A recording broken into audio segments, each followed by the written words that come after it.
On this episode of MythBusters, get ready to saddle up and ride out. We put Old West myths to the test. Adam and Jamie are given the okay to corral some classic cowboy capers. I love that. Can you take someone's hat off with a bullet? Can you bust your buddy out of jail with old-fashioned horsepower? Or do you need something with a little more kick? Danger! Warning! Warning! 3, 2. Meanwhile, Yes! Carrie, Tori, and Grant are on a collision course with a modern motoring myth. Are you getting frustrated? Frustration, Because I am. Can an airbag turn a lockpick into a skull-cleaving spear?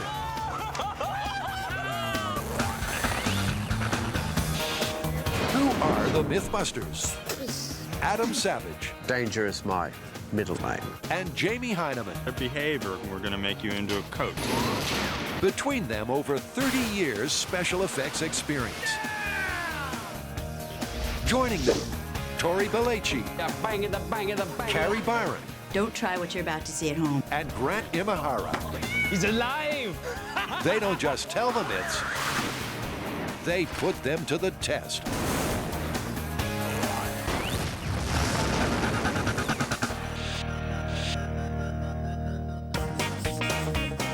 Now that's what I call a quick draw. Adam, what are you doing? What do we got? Well, it looks like you already know. We've got Wild West myths. Excellent. Like what?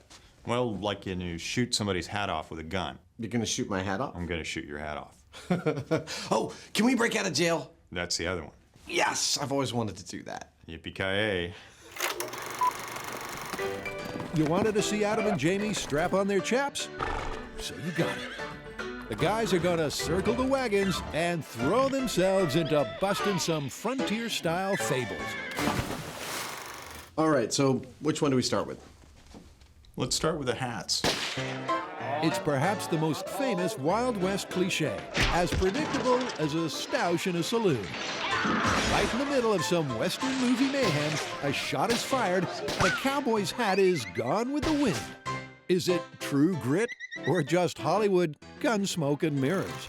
Okay, I can see us needing some period-correct hats, some period-correct guns, and period-correct ammo. Okay, well, I'll track down the guns and the ammo. Why don't you deal with the hats? Adam's got a fistful of dollars. He's going to do just that. We've come to the expert, Bill, here at Golden Gate Western Wear in Pleasant Hill, California. Should be able to answer all of my questions. Bill's hats match those worn by cowboys in the late 19th century. Back in that golden age, hats were made from wool or beaver felt. It was a time when men were men. The beavers were nervous.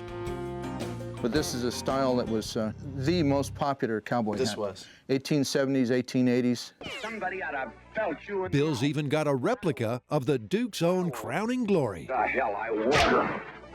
And this is typical of what John Wayne wore. And we've stained it. We've got the cavalry cord on there just like his. So. And you notice it's a very tall crown. Yeah. Substantial felt. It's a beautiful So hat. it gives you a big target in the top there.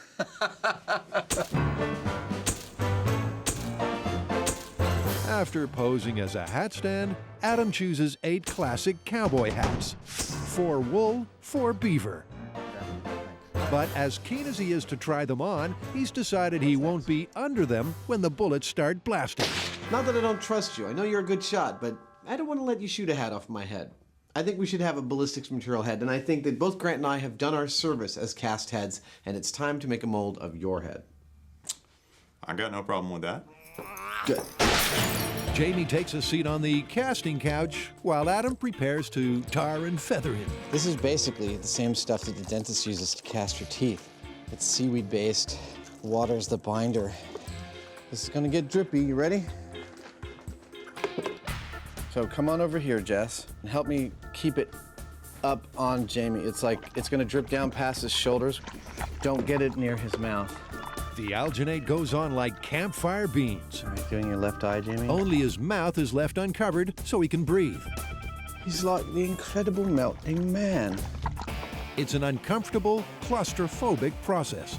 He has to spend nearly half an hour cocooned in his seaweed face mask. I'm gonna slice up the back of your head. Here goes. We're gonna start peeling this off. Here, oh, it's good, it's good. Is it moving? Uh-huh. Watch clear his ears. Excellent. Ears off here. And you're free. Excellent. You can go get cleaned up. That was kind of unpleasant. The alginate deteriorates quickly, and Adam has to race the clock to get the ballistic bust finished. But a few cracks are starting to appear. This whole thing is going crazy on me. With time running out, he sticks the mold together using silicone and straps. Complete failure. But all the king's horses and all the king's men won't be able to rescue Adam this time. As he pours the molten ballistics gel, the mold cracks like an egg. You wanna get me some foiled tape? And the yolk's on him. Pretty much total failure in every way possible. I haven't failed this badly in a long time.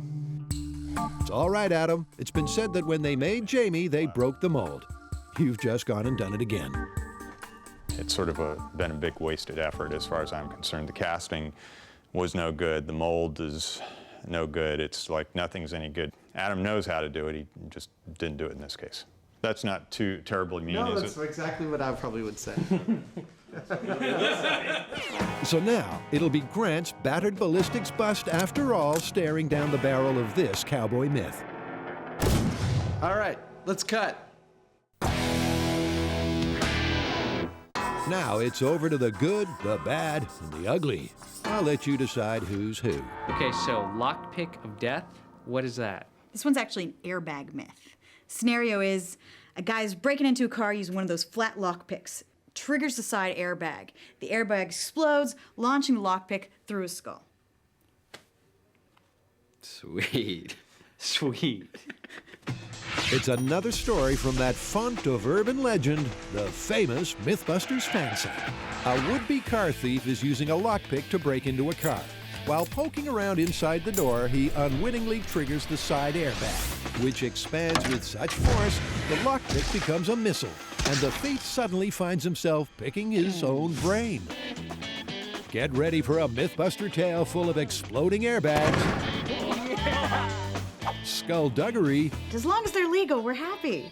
and udon noodles.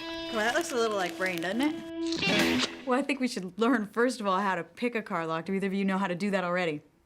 No. Well, short of getting a criminal, I think maybe we should see if a fireman can help us out, because I know they have to pick locks to get into cars. The guys are going on a fact-finding mission. We need to learn how to use a lockpick, and we hear you can teach us. Well, we do have some cars over here, and we do have some tools. Let's see if we can actually get in. Excellent. Let's do it. Cool. At the Livermore Pleasanton Fire Department's training facility, firemen do take lock-picking lessons. And while we're not allowed to show you how it's done, the MythBusters take careful note of the technique. All right, Matt, you want to give it a shot? Sure. So you are leaning directly over the lockpick as you're trying to get in the car. It's worth noting, too, that these guys don't practice this on vehicles with side airbags, just in case. I mean, if you were leaning over that tool and the airbag went off, I could see how that thing would launch up into your neck. This demonstration shows that a person using a lockpick would be in the correct position to be impaled. Almost got it. Hey! Outstanding. Nice. Excellent. But would an airbag really go off with a big enough bang to send that tool through your skull? We have a driver's airbag out of a small vehicle, and I put a traffic cone on it so we can see it a little bit better going up in the air, and we're going to launch it. Do not try this at home. The airbag's rigged for remote ignition. Everybody ready? Hey, we're ready. All right. 3, 2, 1. Run! Good shot. The leading edge of this bag is coming at you about 500 miles an hour. It's deploying in about 1/4 of a millisecond, and then it deflates almost immediately. These are the airbags that come out of the steering wheel. Now, what are the difference between these and the side ones that come out of the door? Side airbags will be deploying about 4 times faster than these are. Now that we gotta see. 3, 2, 1. Oh, yes! That cone's out of the park. That was a good one. It's fantastic. Oh, yes! Got any more of those? Oh, I wish. That was cool. How cool was that? I mean, those airbags must have shot the cones like 50 feet in the air. Well, yeah, that's because technically they are explosives, which is ironic because they're meant to save your life, but they go off right in your face. But what happens is sensors on the car detect a crash, they ignite the airbag, which inflates a nylon fabric bag full of gas in a split second. One thing's for sure, these firefighters have failed to hose down speculation about this myth. These things are powerful. I mean, I could see how this whole thing might work. All right, let's get going. You can get some lockpicks on the way home. When a cowboy's hat takes a bullet in Hollywood, it takes flight like a startled bird.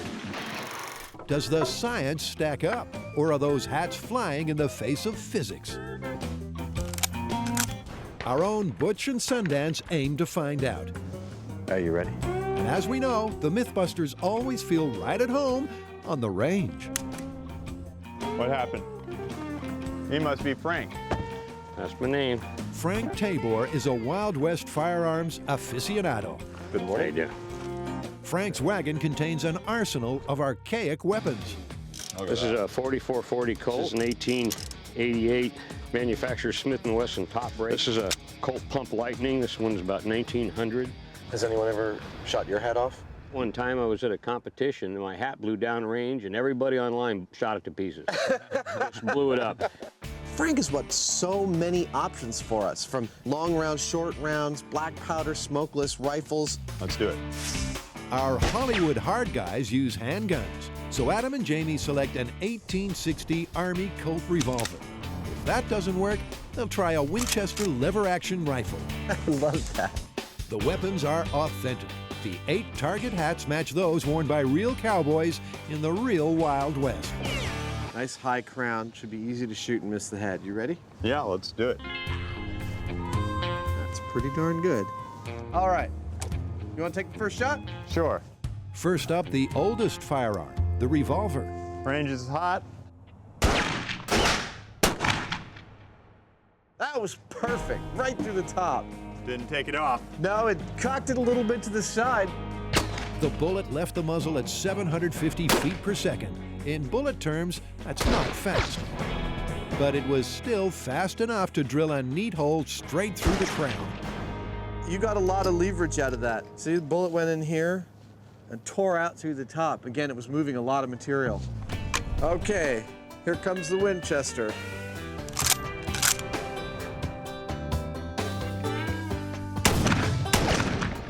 Nice shot. Look at that, right through the center. That did not budge the hat. It could not be a more perfect shot. The hat didn't take off, but it's way too early to call it busted. This is the Charles Bronson Once Upon a Time in the West hat. You ready? Ready. Range is hot. Hey! You knocked the hat off! Hang on, guys. Let's see the movie footage again. Bullets send these hats sky high. Jamie's shot was slightly less spectacular. Your hit could not have been more perfect. You went through more material of that hat than any of our hits before. You went through the brim, through the brim, through the brim, and through the brim. Yeah, but it kind of like fell off sideways. Yeah, but if you're the guy wearing this hat and someone shoots at you, you're gonna say he shot my hat off. Spurred on, Find the red lady. Find the red lady, it pays $20. our gunslingers take pot shots at their whole hat collection.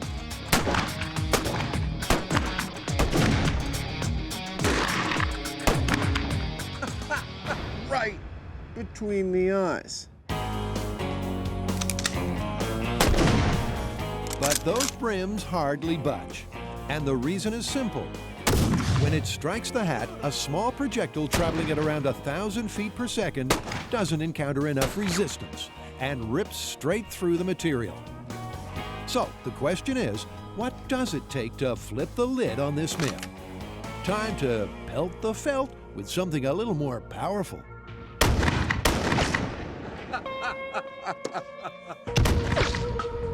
Now that's more like what we see on the silver screen. All the pellets went in here. All the pellets came out there.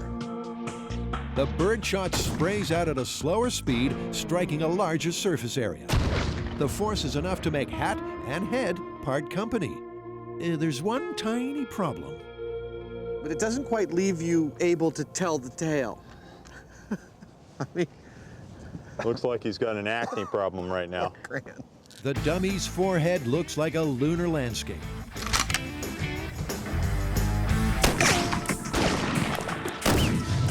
Oh, I think that's a record. That hat is gone. He's definitely not going around going, and then he shot the hat right off my head. Because it'll also be like, then he shot the top of my head right off my head. It's looking like this first cowboy myth might need to be run out of town on a rail. Yeah, you know, that was fun. We culled from 15 guns down to the 3 we thought were most likely. We had 8 different hats, some 25 to 30 different shooting tests. Yep, and the only one that consistently shot off the hat was a shotgun. Yeah, but I think that's it's going a little far to say it shot off the hat, because I believe a good portion of your head would be going with that hat. I think we can definitively say that the movie myth that someone can fire a gun and your hat flies off your head, totally busted.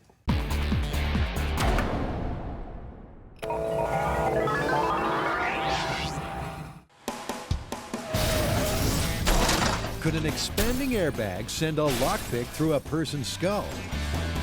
2, 1. Well, we've seen an airbag launch a traffic cone weighing several pounds. So what might it do to a thin sliver of metal? In order to test this myth, we're gonna need to get some car doors with side airbags, and we'll get some lock picks and see if we can set off the airbags with them. Yeah, but if this actually works, I think it'll be too dangerous for any of us to do. Even for him? Yeah, even for him. I think we should make a robot. A robot? That's an original. Shocking. I would have never guessed you wanted to build a robot. Yeah. Well, hey, we don't have any trained monkeys, so we're gonna have to use a robot. I don't know about no trained monkeys, but here's what we might loosely call the plan.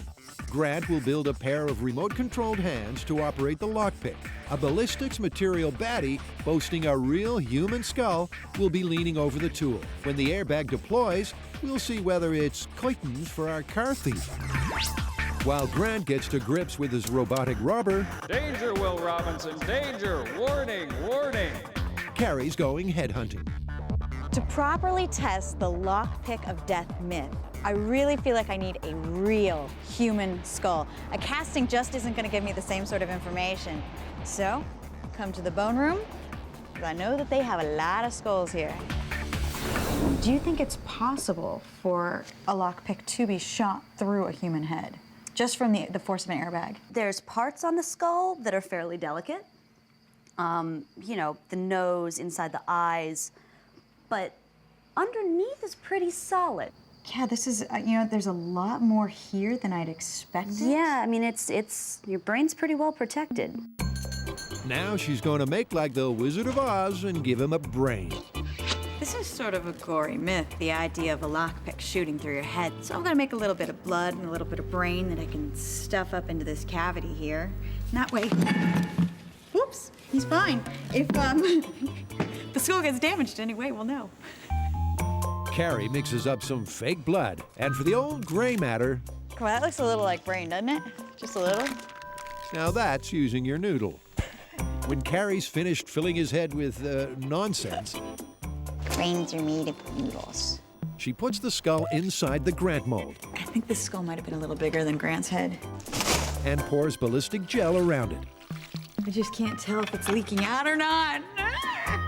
Meanwhile, the real Grant is still wrestling with his robot. Lockpick sits right here in between two grippy hands with ballistics material fingers. Those are held securely in 2 linear actuators that will move basically in a straight line like this or angling like that. So we've got a ballistics gel car thief, complete with human skull. Yeah! And we've got a remote-controlled lock-picking robot. Now, we just need a car to break into. Are we sure that the airbags in here are actually operational? I think they've already been set off, to be honest. No, Tori, the side airbag hasn't been deployed. We just don't know if it can still fire. Mechanic Thomas Hannon runs a complete diagnostic check and, not surprisingly, finds plenty of faults. Now, for this myth, we're focusing on the side impact airbags. Will those faults inhibit the system from firing those? No, they shouldn't. So the side airbag should still work. Question is, can a lockpick set it off? Remember, the myth states that an airbag inflates with enough force to send a lockpick boring through bone. Grant's robot is wrestled into position. Okay, just gonna get the tip inserted here. Too dangerous for the whole lockpick. So that's what this myth is all about. Using the remote control, Grant plunges the lockpick deep into the door. Okay, so that is as deep as it can go in there. Finally, Eder, our car thief, ready for a little grand theft auto. His head's placed directly above the lockpick. That's perfect, man. It's right under his chin. Okay. All right, let's see if you can fire off this airbag. Okay, guys, lockpick of death. Are you ready? If this works, we're going to get a lockpick shooting through the guy's skull like a spear, and there's going to be blood and udon everywhere. Here we go. Grant goes fishing. It's got to be really hard to pick a lock when you can't feel or see it yourself. Nah. I hooked something. Check it out. Wait. Pull up. Wasn't a lock. Looks like it got away. Remember, he's not trying to unlock the door. It's all about triggering the airbag. You getting frustrated? Frustration, Because yes. I am. But the airbag doesn't deploy, and the dummy's chin is still in one piece.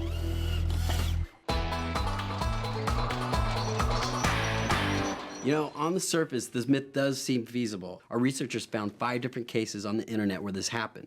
2 of them were guys trying to steal the cars. 3 of them were cops trying to move cars which were blocking fire escapes.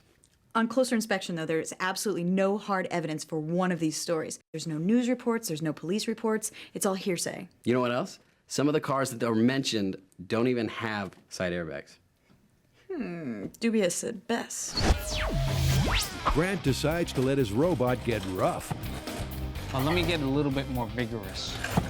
Yeah, that's good, because if you were breaking into a car, you probably would be a little more frantic about it.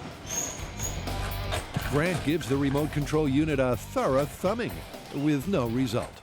I think I've pretty much done the entire range of motion, back and forth, up, down. I think if it was gonna set it off, it would have set off the airbag by now.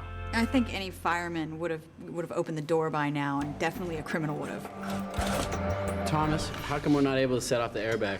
The airbag's actually inside the car, not inside the door. Well, what they have to do is... Wait a second. What did you say? The airbag's actually inside the car, not inside the door. So you knew this all along, and this is what you're expecting? You watch us bumble around with this? Yeah, I was pretty certain that the airbag would not deploy. Well, okay then.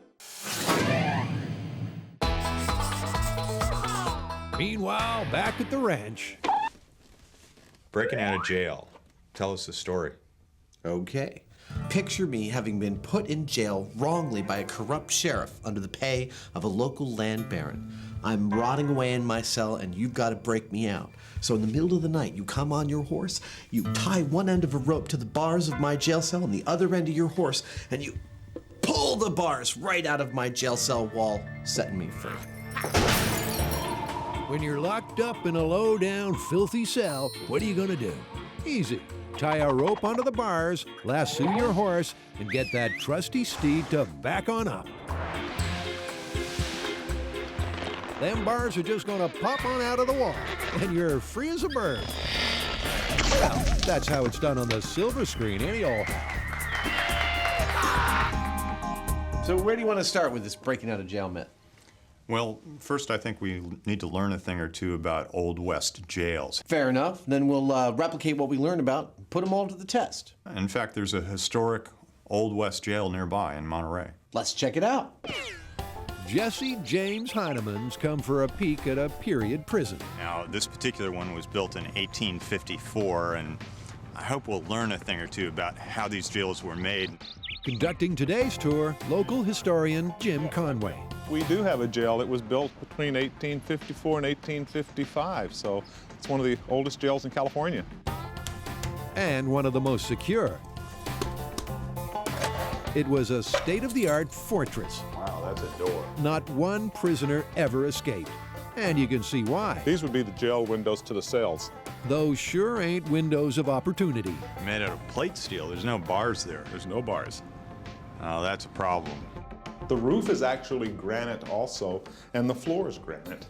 So it's like several feet of granite everywhere. That's correct. Bummer.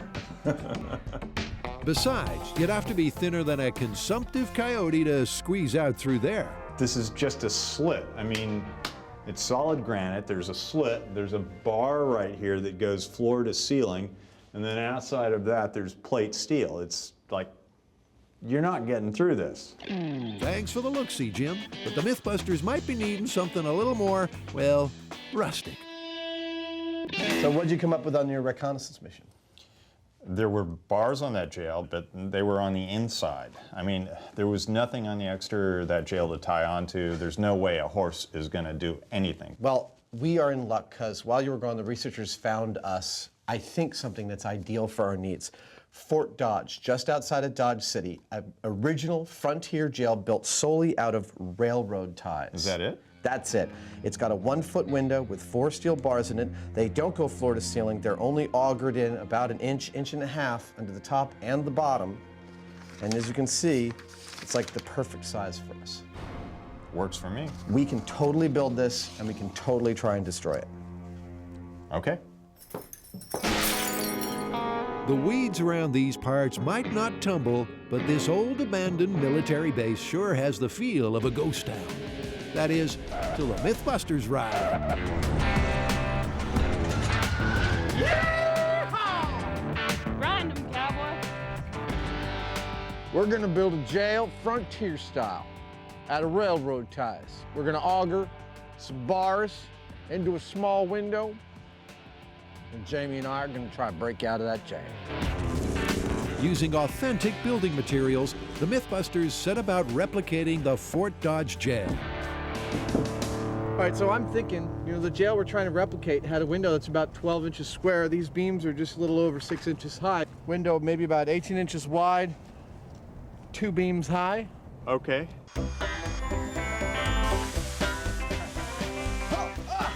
Yeah, there we go. Now I'm in a rhythm. Woo! Oh my God. I'm gonna be sore tomorrow. It's basic frontier construction. No mortar, no nails, just a round peg and a round hole. Now, I know you might be yelling at your TV right now that this doesn't look like a jail that you've been to, but this is an exact replica of the Fort Dodge jail built in 1865. Now, we didn't construct the entire jail. We just constructed one wall, which we braced with steel, but the bars are an accurate spacing, they're accurate size, they're accurate material, and we're gonna try and pull them out of that wall. For this myth to be true, our horse or horses need to be able to yank these bars out of this window here and create enough of a space for our prisoner to actually escape. Now, we know from watching countless westerns that a horse is much more than a mode of transport. The cowboy and his horse share an unbridled love. But could they join forces to stage a jailbreak? Luckily, a couple of hombres are willing to let Adam and Jamie use their trusty steeds to test this cowboy cliché. You must be our cowboy that's gonna help us break out of jail. That's correct. I'm Old Buckaroo. Old Buckaroo, Adam? Ozark Outlaw. Ozark Outlaw. Who are these guys? This is Snaky Poo, the Wonder Horse. Hey, handsome, how you doing? And this guy? This is Sully. He's a 17-year-old rope horse. Our own horse whisperer is going to saddle up for the first jailbreak attempt. I'd love to attach a scale between the bars and you and the horse so I can tell how many pounds of force you're putting on pulling those bars out with the horse. Okay, well, let's set it up. All right. You got it, or you need my help? Nope, you can stay right there. All right. Where do you want to go? Adam throws a rope around the bars and ties the other end to a force gauge. A second rope links the force gauge to Jamie's saddle. All right, so are we ready? Whenever you're ready, sir. Remember, this is what we want to happen. The horse backs up, and it's bye-bye jail bars. Let's see, partners. Can steed beat steel? All right, let's break me out of jail. Come on, boy. That's it. Come on. Jamie gets Snaky Poo to back on up. Back. The horse strains against the rope, but those bars ain't so much as bending. She's only putting about 400 pounds on it. 400 pounds right to the saddle. This, the saddle wants to go one way or another. It's not designed to do anything other than hold a person on there. And it was in the process of pulling the saddle off. Next up, 2 cowboys on the bars.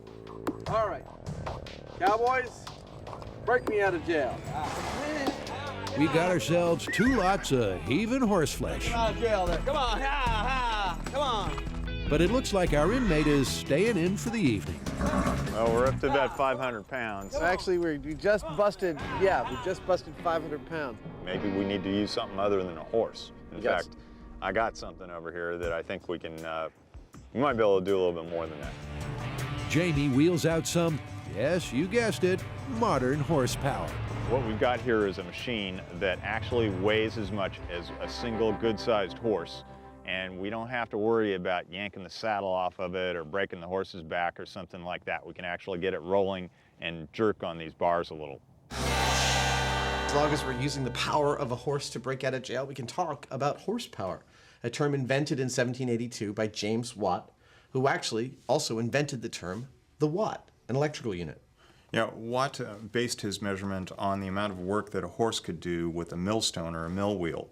And it amounted to lifting 33,000 pounds 1 foot in 1 minute. Now, that's not to say that a single horse is always producing a single horsepower. It's been shown that horses in peak loads for a few seconds can put out as much as 15 horsepower. Yeah, and for reference, the ATV we were using had about 18 horsepower. The forklift had about 125. And not that it's really relevant, but it's interesting anyway. A human can put out about 0.1 horsepower for a long period of time, about 0.3 if he's an athlete, and put out as much as 1.2 horsepower for a very brief period. So now that we're all clear on horsepower, the rope is attached to the all-terrain vehicle, and Jamie digs in his spurs. What was that? Well, you got up to 900 pounds, but then the rope broke.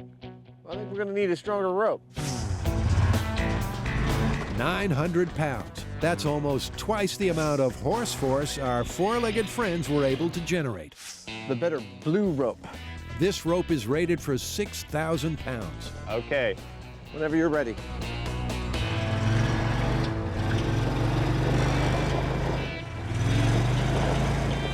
Seems like the guys are just spinning their wheels. What'd we get up to? I think we broke 1,000 pounds there. I think you put like 1,200 pounds on it. Well, our modern 4x4 horseless carriage was able to put on well more than double the amount of pulling force that 2 horses did. And still, our jail is in place. And we exceeded what our scale can measure. So it's time to bump up to a new scale. And we have one more vehicle, I think, which we can test this myth with. I think this ought to do. So the sling on the bar is rated 16,000 pounds. The scale can measure for 20,000 pounds. That thing weighs about 28,000 pounds. I'd say we've got enough force to apply to this myth. Cowboys had their horses. Jamie has a giant mechanical workhorse. Will this rip out the bars and set our friend free? The sling goes taut. Once again, the bars don't buckle. But the steel beams supporting the wall do. Those bars aren't going anywhere. And the whole structure starts to come The down. wall failed at 4,000 pounds, and the bars haven't budged. 4,000 pounds is a lot of horses. That's a lot more than what we see in the movies. Well, this is the most makeshift jail that our researchers could turn up for this myth. Well, I guess I'm still stuck in jail. My avocado crop's gonna rot. Whoa, not so fast, Adam. We're not ready to give up on a Wild West prison break just yet. After trying in vain to trigger some airbag bloodshed with a lockpick, What is it doing? The MythBusters have discovered that a side airbag is not actually inside the car door. It's in the car, hidden behind the upholstery. This is the airbag. Okay, well, it seems that jiggling around the lockpick isn't enough to set off the airbag. This one is looking busted. Not so fast. Now, we know that airbags are set off by impact. What if the crook is creating his own impact? Like he gets really mad and starts kicking the door. That is a great idea. But I think it's too dangerous for any one of us to kick the door. So what I'll do is I'll modify the sword swinging rig and turn it into a kicking machine. Yeah, super kicking rig. I like it. So, scenario B. Unable to break into the car, our frustrated felon kicks the door, and that impact triggers the airbag, really giving him a problem to get his head around. This air-powered rig has been used to swing swords and heft hammers. Now, the shoe's on the other foot. Who's gonna lose their teeth today? We need to make sure our rig is calibrated to what a human can actually kick. Carrie and Tori take turns sinking the boot into a force plate. Anytime, actually. That's, you peaked at 485 newtons. Imagine what a guy could do if I had steel toes. You ready? Yep. Ooh, that's a good one. You peaked at 1,056 newtons, more than twice what Carrie did. Oh my gosh. Wow. I think I might have done twice as much damage to my foot. 1,000 newtons of force. That's what the kick rig has to match. Air pressure of 25 pounds per square inch will get the job done. So we're gonna keep the head in place, we're gonna keep the lockpick in place, and now we're gonna bring in a machine to do a little kicking. Is 1,000 newtons of force enough to set off a side airbag? Is the lockpick about to burrow into our dummy's brain? They're about to take a punt. Well, the rig is. Here we go, in 3, 2, 1. Oh, we just dented the car door. The airbag didn't deploy, the lockpick didn't launch. That dummy's still got his head together, man. I say we ramp it up from 25 to 125. Yeah. So way beyond anything any human could possibly do. Superhuman. Carrie ups the air pressure to 125 psi. Oh, we're closing in on 100. That boot's about to get 5 times more forceful.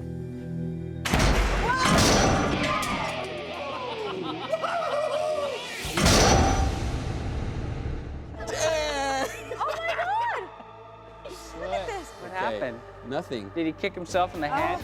The car might not be intact, but the car thief's only a little shaken up.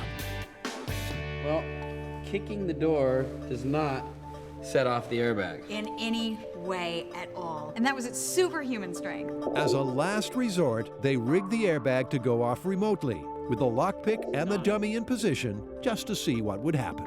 2, 1.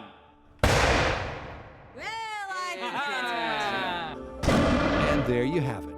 Lockpick and airbag are not in the same vicinity. It takes an automotive impact of tremendous strength.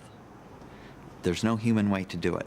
You need to strike the vehicle with G-forces in excess of 8 Gs. That's a lot of energy. So this one's double busted. And not only can a lockpick not set off a side impact airbag, but an impact from a human can't set it off either.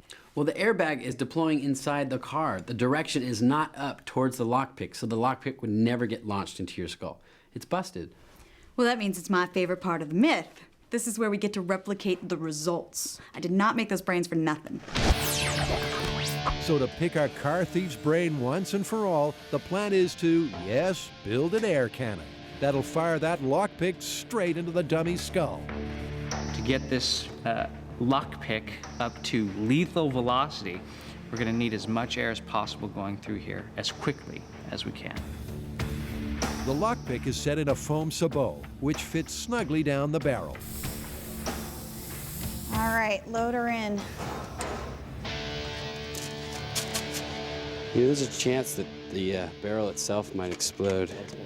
Once again, the dummy's gonna lead with his chin. He's lined up directly over the barrel. I would say let's strap it. Nah, that's good, dude. It's perfect. Ouch! If that lockpick launches, it just can't miss. But will it be able to pierce solid bone?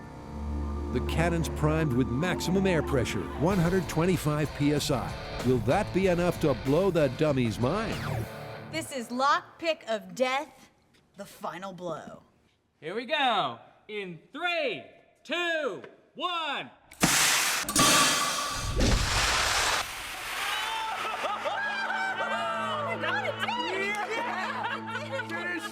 Straight up through the top of the head. Dude, it's totally curved to his skull. Oh, that is it. It's dripping blood. That's what you wanted. I know that an airbag won't do that, but I Hey. guess an air gun will. If ever there was a MythBusters experiment that does what it says on the tin, this is it. The skull is skewered. Looks like it took 125 psi for me to meet my demise. Now that's so far out of the realm of reality, it's just ridiculous. Yeah, you know, the whole idea of, you know, in the middle of breaking into a car, the airbag going off and launching the lockpick into your head, I mean, it's just busted. It's busted. It's busted like me.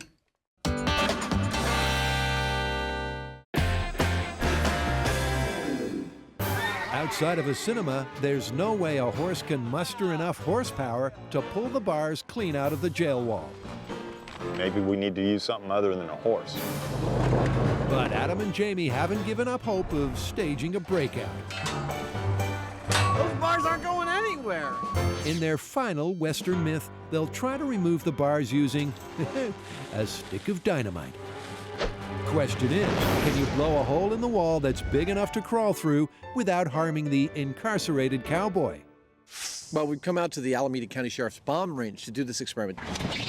And we're going to build a real frontier jail. 3 walls. The last wall, you know, is for the bars, the sheriff's office. Out of railroad ties, and we're going to try out the equivalent of a stick of dynamite and see if that'll break me out. Explosives expert Sergeant J.D. Nelson has grave doubts about this movie myth. And I mean grave. Well, I think you could definitely get in the jail. Now, whether you can do that without killing somebody that's in the cell is a whole other story. Well, that's what we're here to find out. Once again, they'll base their design on the Fort Dodge jail. Things are moving quicker than a whiskey shot along a saloon bar. Before you know it, they've built themselves 3 walls and a barred window. This is like a really cool sadistic playhouse. Percentages on dynamite breaking your friend out of prison? I don't think it's gonna, well, hey, get back in there. All right. I don't think it's gonna work, personally. I give it about a 20% chance of actually working, a 60% chance of damaging the wood until we have to replace it, and a 20% chance that something we did not foresee will flummox us completely. Get back in there! For this myth to be true, we need to blow out these bars or the window around them without killing the guy inside the jail, and we need to create a big enough hole that he can actually fit through it. Obviously, neither Adam or Jamie will be in the cell when the charge goes off. I'm come to bust you out, little buddy. You just sit tight and plug your ears. It'll be Buster's job to get banged up. It looks like the vigilantes have already got to him. Buster, if you don't want to do the time, you don't do the crime. Now, if you were in a jail cell and dynamite was about to go off at the window, where would be the safest spot? I think we should turn him over and have him sitting up in the corner. That's where I'd want to be if there was dynamite coming in the window, like against this wall, don't you think? Yeah. Buster should be out of the firing line if the cell's showered with shrapnel. Shock watch stickers on his chest and head will measure the force of the blast. Red registers a shock of 50 Gs, which is survivable. Orange is a bone-splintering 75 Gs. Green trips at a lethal 100 Gs. 50, 75, and 100, all inside of his face. So the theory here is if he sustains any kind of lethal shockwave G load, we should be able to see it in the shock watch stickers. That's it. Our stick of dynamite isn't actually dynamite. It's a secret explosive compound that's more stable than the real thing. Right, it has the same properties as dynamite, it has the same feet per second. In fact, I even have it disguised as dynamite. The charge is laid. Don't you try and break out now. And the team hightails it to a safe distance. Will Buster be busted out of jail, or will our detainee be detonated?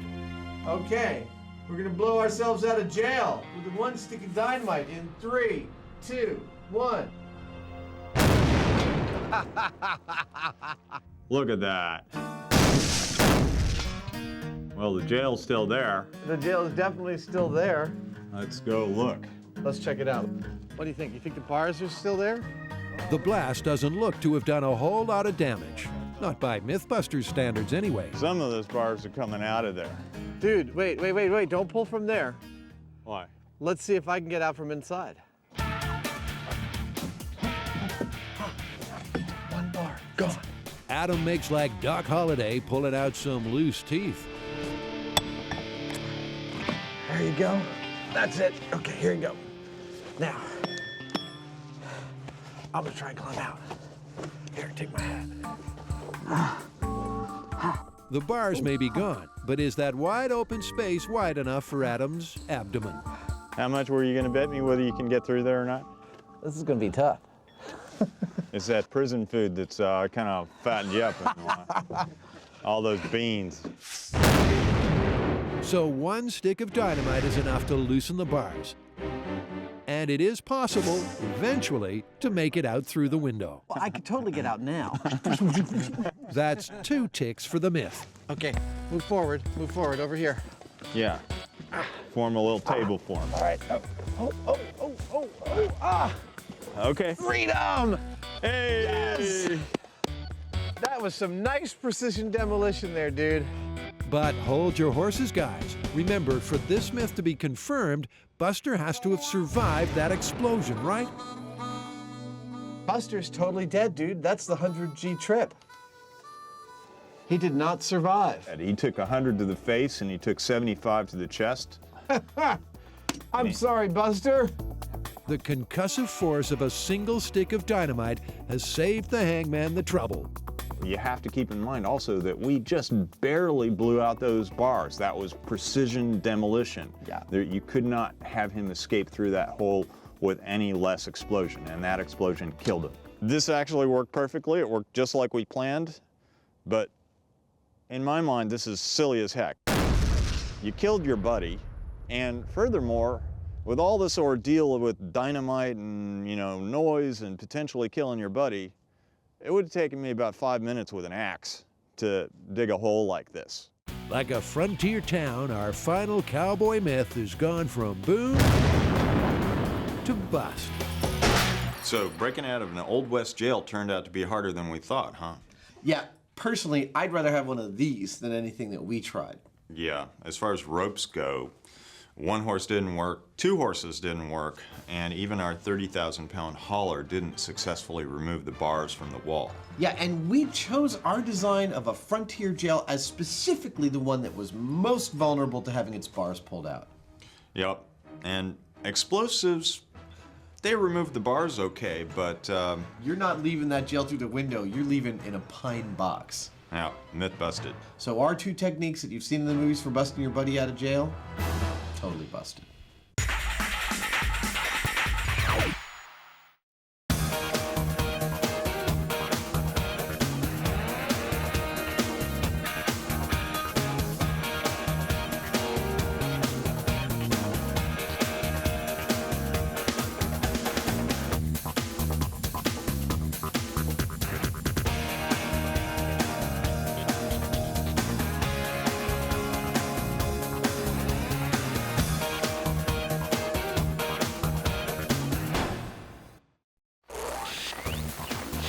On this episode of MythBusters, is it a bird? Is it a plane? No, it's a MythBusters superhero special. Let's go! The team puts some classic caped capers to the test and blow the lid off some superhero gadgets. Find out, can a belt-buckle grappling hook help you rise to the occasion? Then it's Fight Club superhero style. Can a single superhero punch really leave a ring-shaped scar? And we reveal the Mythmobile and try some high-speed comic book cornering. What happened? Who are the MythBusters? Adam Savage. Wake up! Time for science! And Jamie Heineman. Mush. Is that beautiful or what? Between them, more than 30 years of special effects experience. That was totally amazing. Joining them, Grant Imahara. No, the crocodile! Tori Belleci. No, tell me what might happen this time. And Carrie Byron. That seems really, really, really dangerous. They don't just tell the myths, they put them to the test.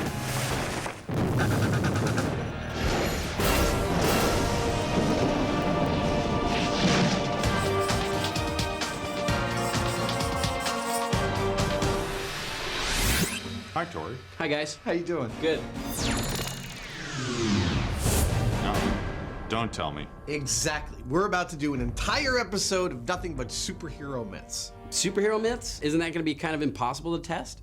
Technically, yes. Most superhero powers are totally mythical. No one can run at the speed of light, no one can spin webs, and no one turns green when they get angry and has super strength.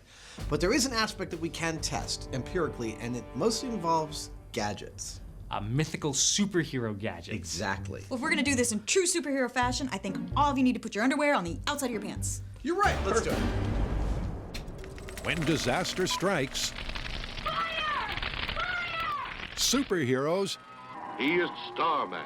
and their gadgets come to save the day. But now, these torpedoes in tights are also getting put under the MythBusters microscope. So you look all excited. What's going on? We are doing a superhero device that I've always wanted to build. It's a key component on the belt of nocturnal echolocating flying mammal man. Batman. Yes. Shh. Anyway, he's always got this on his belt, and when he's in danger, he'll fire it at a wall, go boom, stick in the wall, and he'll use either a zip line or a mechanical ascender to get himself away. It's the grappling gun. We can do that. In a never-ending fight against crime, superheroes often have to leap tall buildings. And if they can't do it in a single bound, like Superman, they could always rely on their trusty grappling guns to give them that extra lift. But is climbing a building like this really possible?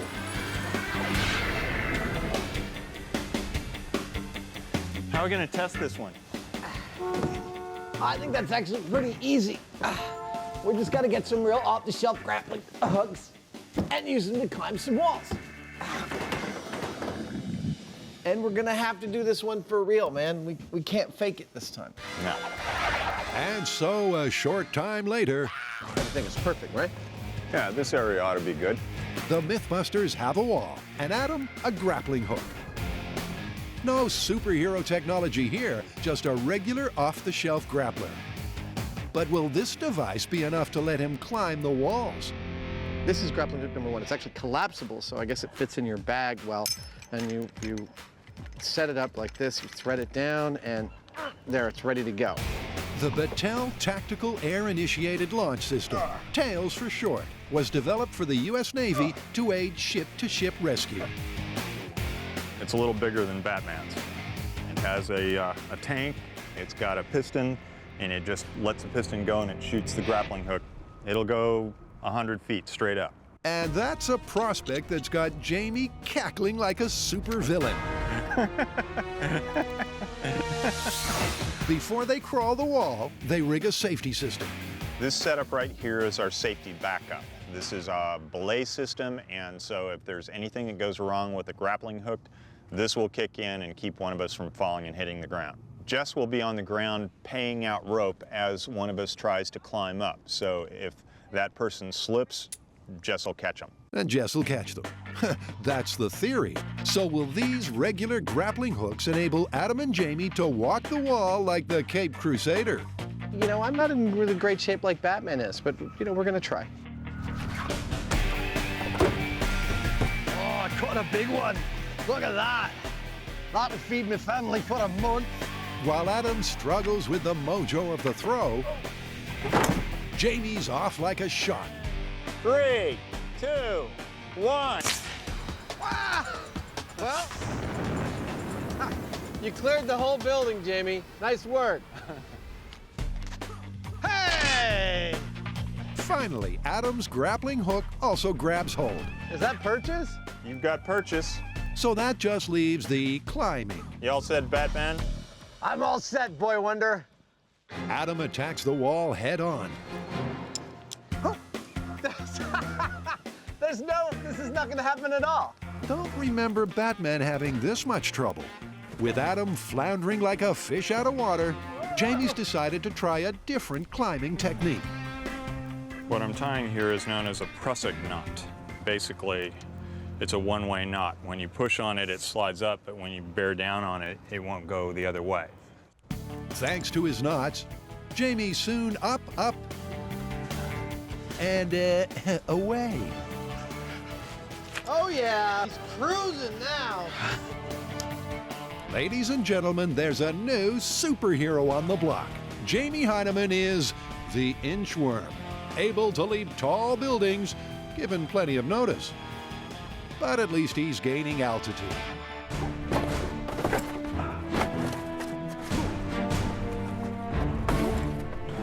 His fellow hero's not scaling, he's abseiling.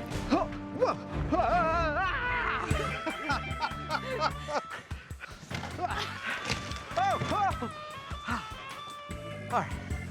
If you guys don't mind, I'm just gonna lie here for a little while.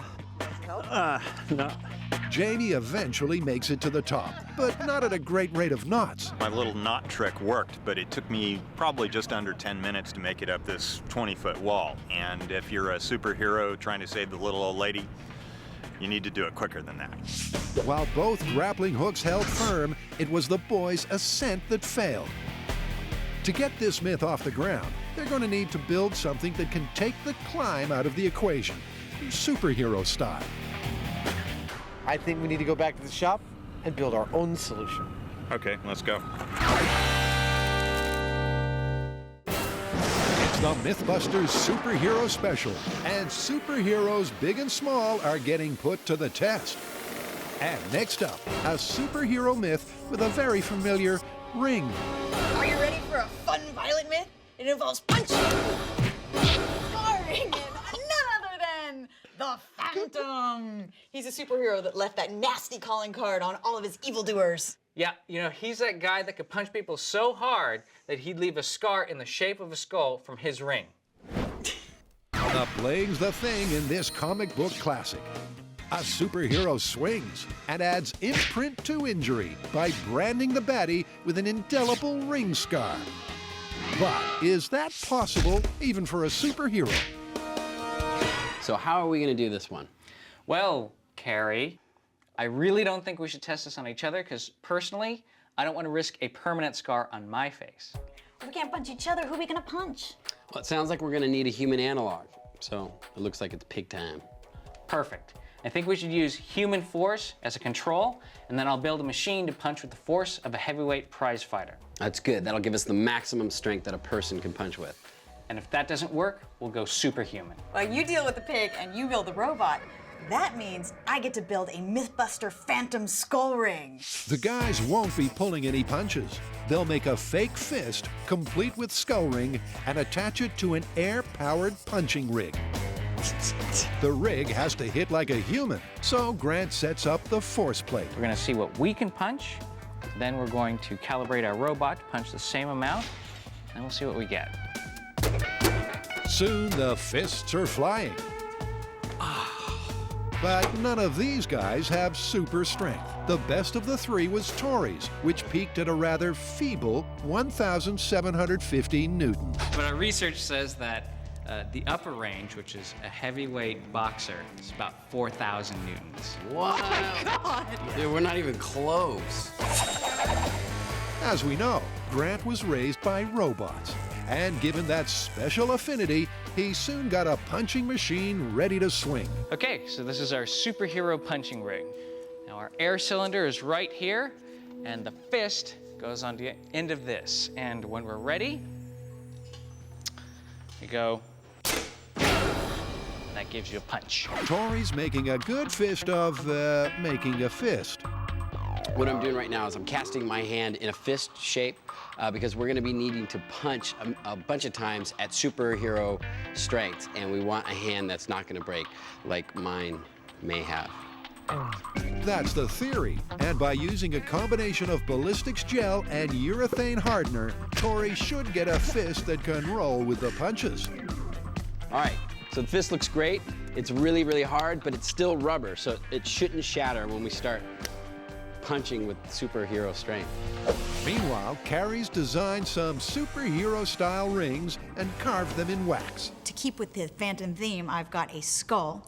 Also incorporated the MB from MythBusters to make it a little bit more ours.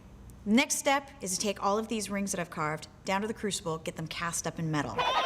I need these two in adamantium and these two in kryptonite. We don't have either of those, but we do have sterling silver. Sterling silver will do nicely. But talking of kryptonite, How can we even go near an episode about superheroes without talking about Superman, the caped wonder himself? But we do know Superman's fatal weakness, don't we? Yes! Kryptonite! And last year in Serbia, a mineral was found that matched the properties of kryptonite. It's called sodium lithium boron silicate hydroxide. Unfortunately, they can't call it kryptonite because it doesn't have anything to do with krypton, an actual element in the periodic table, and it's not green.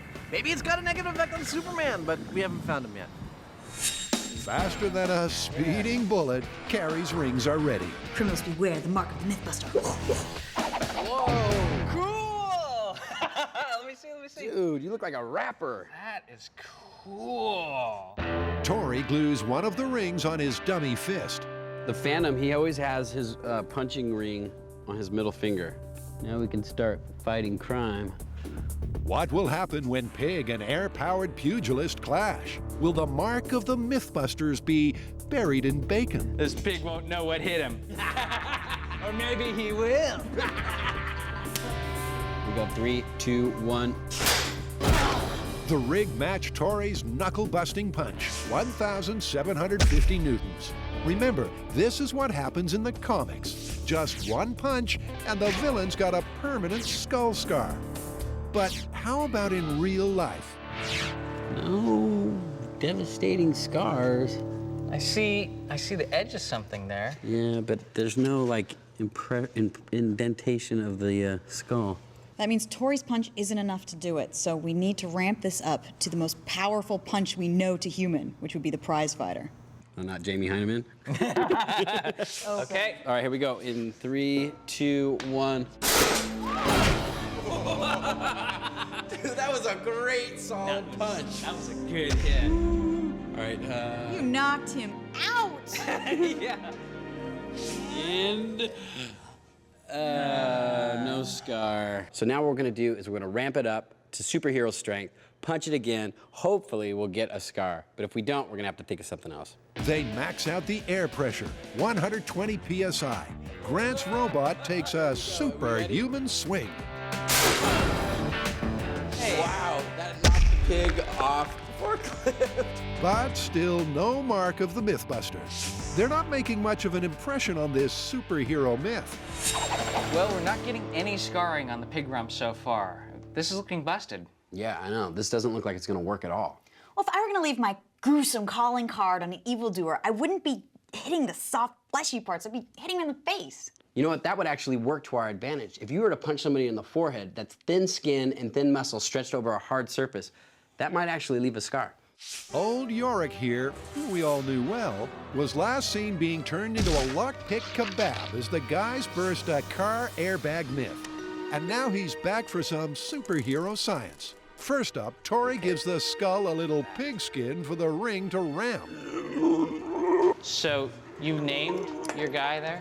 Yes. What did you name him? Porcloinio. You did not. He's an evil pig man.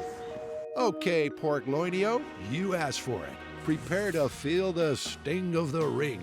First, at Tori's force. 3, 2, 1. Nice punch! He clobbered him! Oh, good hit. It's definitely a good punch to the head, and it would hurt a lot, but I don't see a scar in the shape of a skull, just a mild contusion. Tori failed to land the knockout blow to confirm this superhero classic. How about a heavyweight? Here we go. This is heavyweight fighter strength in 3, 2, 1.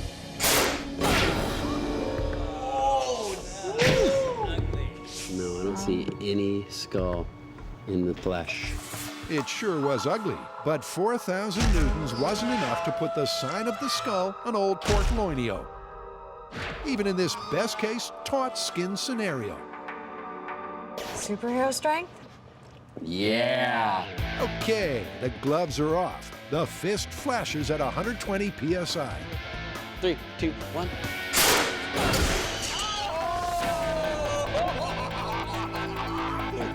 Was a shot. And Portloinio's feeling a little crushed. You might not leave it, you know, like the print of the ring, but you're definitely gonna rip through the scalps. There's no way to leave a perfect skull-shaped scar without doing more permanent damage.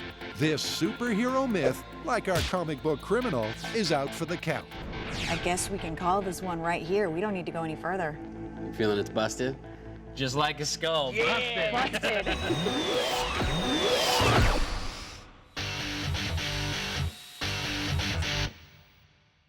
Put on your cape, dust off your tights, and take to the skies, because the MythBusters are seeing if superhero gadgets are nothing more than a flash in the pan. Adam and Jamie are first trying to find out if the minuscule handheld grappling hooks that hoist up superheroes can really work. So far, their efforts have been more comical than comic book, but now they've hatched an evil plan. Whoa! I think our course is pretty clear. I think we're going to have to build this device ourselves. Yeah, but it seems to me that there are actually two distinct elements to this cable gun winch thing. Okay, what are they? Well, you've got the winch, and you've got the gun. So why don't we treat them separately, and one of us build one build the other. So why don't you take the mechanical ascending rig, and I'll take the gun that fires the thing into the wall that sticks in the wall. Okay. And then we'll finish off with the final climb off. Great. All right. Our superheroes go head to head. Jamie's task is to build a super lightweight winch to ascend buildings at the push of a button. Adam's making a device that can shoot a cable into a concrete wall. I got the nail in there. Look at that. There's just one rule. Both gadgets have to be as small as possible so they can fit on a superhero's belt. The challenge in this particular case is how small can we get it? It's got to be really powerful and really small. Jamie's device straps to his forearm and is powered by a battery on his belt. The motor is the smallest and fastest he could find. It puts out 30,000 RPM. But by itself, it's not powerful enough to hoist Heinemann up a high-rise. These gear reductions actually translate the power that this engine puts out into something I can use. Instead of 30,000 RPM, they're reducing the speed and increasing the torque. So I end up with something that is 750 RPM, but very powerful. It's sure got a flashy superhero feel, but will it work?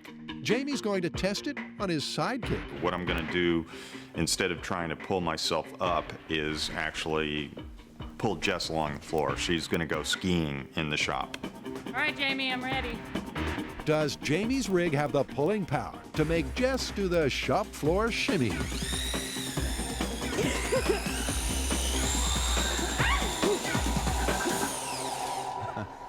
It worked. It worked. Looks like superhero gadget number 1 is ready to roll. Meanwhile, on the other side of the myth cave, Adam's getting the drop on his cable-firing device. Batman's grappling gun, it can do a bunch of things, but the one I'm concerned with is that it can shoot over into a brick or concrete or masonry wall and stay there and actually string a cable that can support Batman's weight. The centerpiece of his design is a .22 caliber nail gun. Takes a rimfire .22 caliber shell here, sticks in there, put your nail in the tip, bring it up to it, bang, hit it, crack. .22 caliber shell fires a nail right into the concrete. His cunning plan, attach the cable to the nail gun, then fire that from a diver's spear gun. When the nail gun hits the wall, the blank round fires the nail into the concrete, and the cable's ready to cross. Like this. In 3, 2, 1. Well, sorta. Batman probably didn't get it on his first try either. No. So, It's gonna take time. 3, 2, 1. Oh, shoot, you gotta work out that hitting the wall part. Adam's little firing mechanism here is totally superhero-esque, and it's dangerous, so that's MythBuster-esque. Obviously, I'm going to go back to the other shop and play around with aiming and adding some air power to this to get a better throw. Once he's done that, the scene is set for a superhero grappling gadget showdown. You all set with that thing? I am. You're just working? Works like a charm. Let's go be Batman. Okay. All superheroes have costumes, some better than others. But can you really get changed in a phone booth in time to save the day? What's in the bag? Superhero costumes. There's one more myth that we want to test. It's not really a myth, but we want to see how fast we can change into a super outfit before we go fight crime. All right, who wants to go first? I'll go. All right. When Carrie Byron gets the call for help, she doesn't waste a second. I like she does the hair flip. She wins my vote. Emerging mere moments later as the one and only Myth Girl. Stopping the time. You did it in 33 seconds. So Carrie could get changed in the cramped space, but hardly at superhero speed.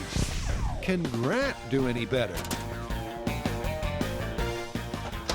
Will he have to phone for help to get out? Come on, get out. And time. Stop. Myth Girl has beaten you. Your time was 1 minute, 1 second. It's the last chance for this crew. Can Tori strip faster than a speeding bullet? You got too many accessories. Minute 20. Tori was the slowest, but villains can never rest. Not whenever the spasm's on their trail. Wait a minute, spasm? He has muscle spasms, so the bad guys never know when he's gonna attack. Can be here or here. Sometimes I don't even know. Well, I may have had 33 seconds, which was the quickest time, but I need that extra time so that I can catch up to the boys in these spiked stiletto heels. You know, you can't be Grant Man all the time. Sometimes you just have to be Grant. Should we go fight crime? Yeah, let's. Let's go.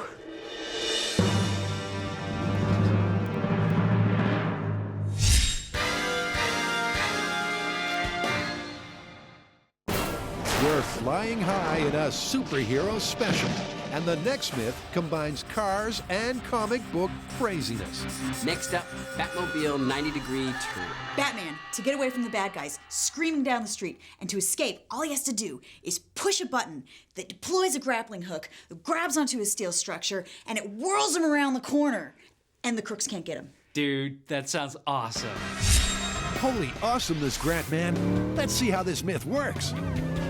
During our comic strip car chase, our hero hits a button, and a grappling hook fires from the car, wraps itself around a steel structure, and swings our superheroes through a high-speed 90-degree turn to safety. We have to build a cannon capable of firing a grappling hook. A grappling hook strong enough to hold the force of a car, and if all that works, hope that the structure doesn't crumple. Here's the plan. The guys will mount an air-powered cannon in a car, fire a grappling hook at speed, and see if the cable can swing the car around a right-angle bend. First things first, though, this myth needs wheels. Obviously, we're gonna need a car for all this, and I have the perfect one in mind. Jamie and Adam just did a Knight Rider myth, and they have a car just rusting out in the parking lot. The Mythmobile. Did you just come up with that? Yeah, I did.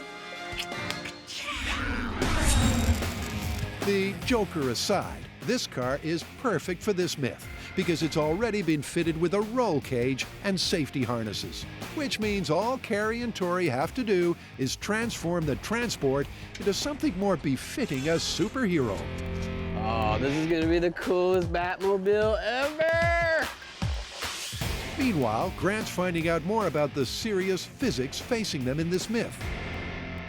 And one thing we have to consider with this myth is that we're going from a straight path, once we hook onto that structure, into a circular one. Now, this induces a force that points inwards towards the center, called centripetal force. And you can calculate that based on the weight of the car, the distance from the center, and the speed that you're going. I've run the numbers, and we should be experiencing about 7,000 pounds, and that's going to be the tension on the cable. So we're going to select our cable to be more than adequate to handle that amount of force. Will the Mythmobile be able to cope with that kind of hardcore cornering? One thing it can turn is heads. What do you think of the car? Cool. Okay, the Mythmobile is ready. That's stage 1. Stage 2, they need a grappling hook. The comic book hook opens on hinges. Tori's built an identical version, but something about it just doesn't grab him. My feeling is there's no way this is strong enough to hold the force of a car. You know, you have these pivot points, those are probably going to break. The way I look at it is it would have to be a solid piece of steel and a lot beefier to hold the force of a car. To test his theory, Tori connects the bat hook to the bat forklift and ties the bat cable to the bat truck. My feeling is it's probably going to rip this hook to shreds, which is okay, because I like breaking things. Carrie backs up. And just as Tori predicted, the hook can't hold. There's no way that's going to hold a car. They call me the cougar. All right, it looks like the hinge grappling hook is just way too weak. I don't think it's going to work. Well, that's myth busted right there, isn't it? Oh, I kind of want to keep going. I think if we use a solid steel grappling hook, that might work. Well, I've got an idea for an air cannon to launch the grappling hook, but if you're going to use solid steel, we're going to have to make it a lot more powerful. And I have the answer. I'm going to use nitrogen, which will give us up to 3,000 psi of working pressure. Oh my God. Dude, that sounds superhero-y. 3,000 psi? To put that into perspective, Grant's cannon will be 60 times more powerful than Adam and Jamie's famous chicken gun. But because it has to fit into a superhero's car, it'll be much more compact. Holy air cannon, Grant man. How long have you been waiting to unleash that one? All day. Waiting all day. Waiting for that one. You know, this is actually the most dangerous thing I've built in a long line of dangerous things. And to show just how dangerous, Grant does some test fires with a steel tube. I like to call this impact art. It represents man's inhumanity to man. Although its aim is a little inconsistent, Grant can't help but dial the pressure up to the max. And there's a problem. The projectile missed my target board, missed the mattress, and lodged itself in the wall. I can see daylight through there. I might have to go have a chat with them. Hi, I just wanted to let you know we had a little accident in the shop, and I punched a small hole through the wall. While Grant apologizes to the neighbors, Tori's bending steel like Superman. Except Superman doesn't have to heat his up first. All right, so the grappling hook is done.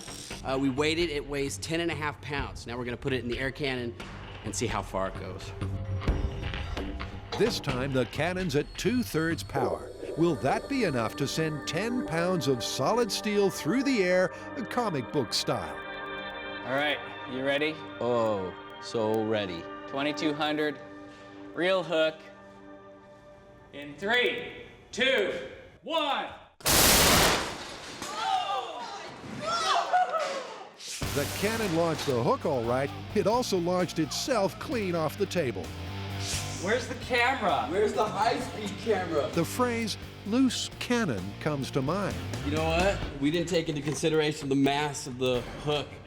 Oh, Newton's laws. Whoa, We forgot the Newton's laws. Oh, you mean the one that says for every action, there's an equal and opposite reaction? Look at that.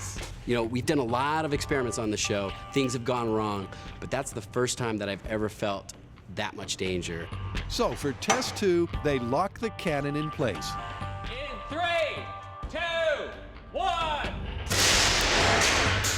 And get a perfect result. Wow. Nice. The grappling hook flew straight as an arrow.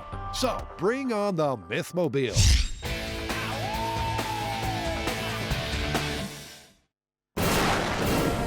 It's the MythBusters Superhero Special. If you're a cape-clad hero, it's not good for the image to be seen taking the elevator. You get much more cred if you fire your trusty grappling hook and quickly ascend to the city skyline.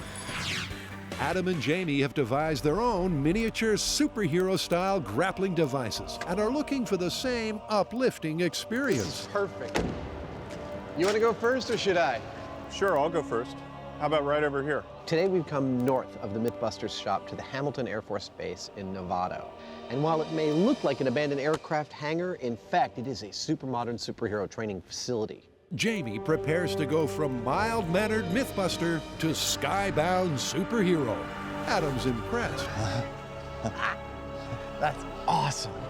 Awesome it may be, but does it fit the size criteria? Remember, superhero devices are unfeasibly small.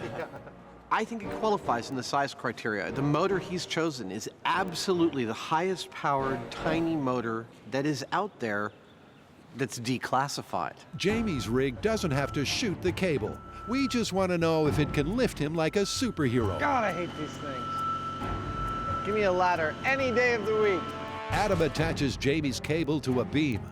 So Jamie's climb is going to be a straight vertical ascent. There's going to be nothing around him. He is using only the tiny line that's high test to get him to the rafters, which are about 27 feet off the floor.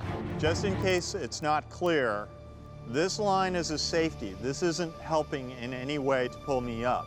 This is only in case this breaks, then Adam and Jess will stop me. Can Jamie's grappling gadget get him off the ground? I've had no time to test it, no time to do anything other than assemble it and come out and then put my life on the end of it. I just have this sinking feeling that I'm gonna hear this little tink and it's gonna be all over. Okay, in 3, 2, 1. Jamie's soaring towards success when the cable suddenly snaps. And like Superman after a brush with kryptonite, our hero comes back down to Earth. I think I should maybe pick the slightly heavier line. Did the line snap? Uh-huh. Thanks to Adam and Jess, Jamie was spared a painful fall from grace. It's a little scary actually, but you know, the motor actually didn't even know I was there, you know? So it's plenty of power. The heavier lines wound on, and once again, Yeah, it's good. Jamie's all up in the air. All the way. Oh, come on. Oh, you can do it. Oh, yeah. I made it. That's a surefire superhero success, just like the comic strip. He made it from the floor to the rafters in 20 seconds. That's 27 feet. That's superhero speed. But how's he going to get back down? Shoot. The rig's got no reverse gear. With the device strapped to his arm, Jamie has no choice but to sever the line and hope Adam and Jess can give him a soft landing. He makes the cut. And that's when things come crashing down. I just whacked myself in the nose really hard. Yeah, I cut the line and it was like snap, whack. Just not the kind of thing you want to hit yourself in the face with. This right here is the blood of the Heinemann, revered by the Chinese for its healing and restorative properties. In a few hours, it will begin to eat through the floor of this building, and then it will replicate. I tell you what, this thing has balls. It's totally capable of pulling me up and more. We just built it in a couple days, so it's got some bugs, so sue me. But with another day, maybe I could make this like really sweet, and it's just fantastic. It works like a charm. So Jamie passed with flying colors. A miniature motorized ascender is really possible. Which means next up, it's Adam and his concrete-piercing grappler. I hadn't come up with a name for it. Nocturnal echolocating flying mammal man's cable shooter? How's that?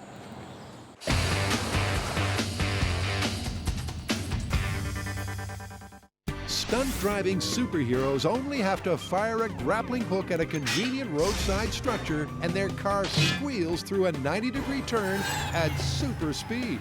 The MythBusters want to see what the laws of physics have to say about that. Our intrepid trio have test-fired their grappling hook at 2,000 psi. So now we have a working cannon, and a working grappling hook, and a Mythmobile. It's time to marry the three together. The cannon is mounted on a heavy-duty bracket directly behind the passenger seat, and a hole cut to make room for the barrel.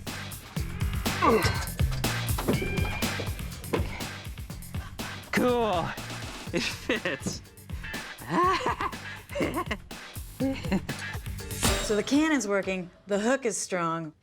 I think we're ready to go. But we're gonna have to find something that's gonna be strong enough that once we grapple onto it, the weight of the car isn't just gonna rip it down. Well, we've been looking at railway supports, radio towers, and lamp posts. And funnily enough, no one is willing to let us wreck their structures for our experiment. We're gonna have to build something, aren't we? Yeah. At an old abandoned naval base nearby, the time-lapse kicks in, and the team has its steel structure, complete with nooks and crannies for a hook to hook into. They mark out their 90-degree turn and make a mini Mythum City out of boxes. The next thing we have to do is establish a speed at which you cannot make that 90-degree turn without the grappling hook. That will be our starting speed. So first up, with the hook under wraps, they're going to find out the speed at which turning the corner without a grappler is impossible, starting with 20 miles an hour. Okay, you're gonna go 20 miles an hour trying to make that 90-degree turn. And go. Reach 20 miles an hour. They've reached 20 miles an hour, and they're still conscious. These speeds are terrifying. And she made it. No crashing into Mythum City. All right, back to the start. So at 20, taking the turn was straightforward. But at 30, it's a different story. Carrie, what happened? Turn the wheel, it locked, skid completely into it. It went.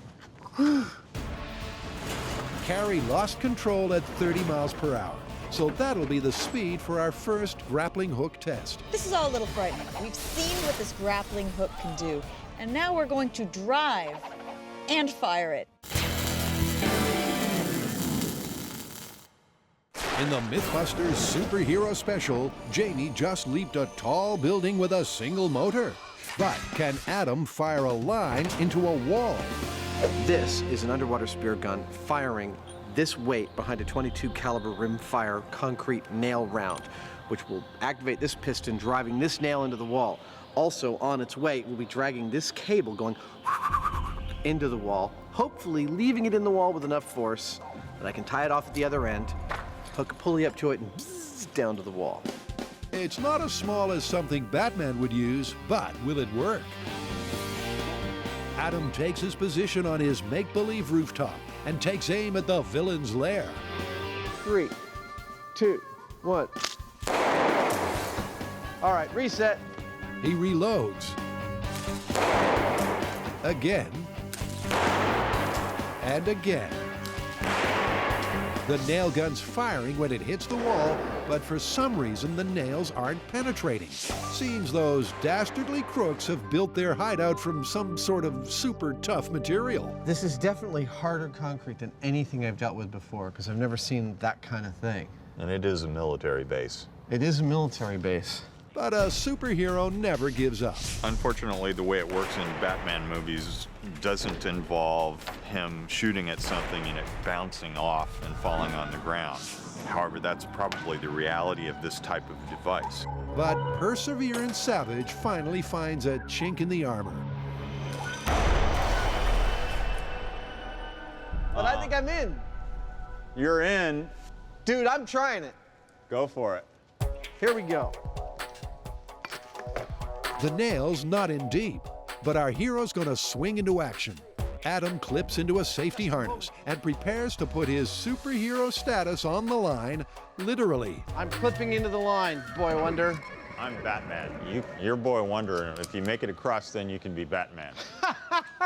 Oh, really? I made it all the way up. Can Adam swing to superhero glory, or will he plummet to sidekick status? In 3, 2, 1. Oh!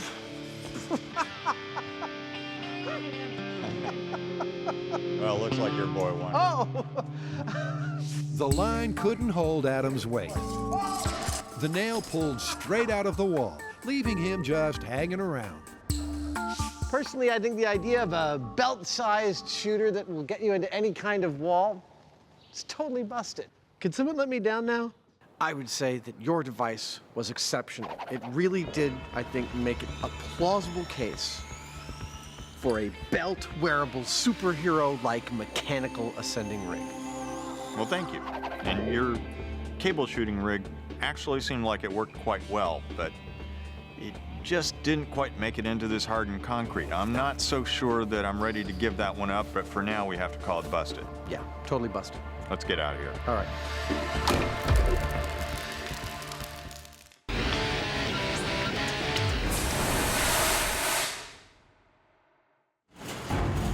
Our superhero special is accelerating towards its climax. Carrie, Tori, and Grant are all set to discover if their grappling hook cannon can let them make a superhero-style 90-degree turn without slowing down. Every precaution has been taken. Carrie and Grant are in full safety gear. There's a ballistics panel between them and the cannon. The car has been fitted with roll bars, and the grappling hook rope is on a quick release. There's a quick release, which is going to be remote controlled by Tori. If he doesn't let that quick release go at the right time, we could flip around and careen into this building.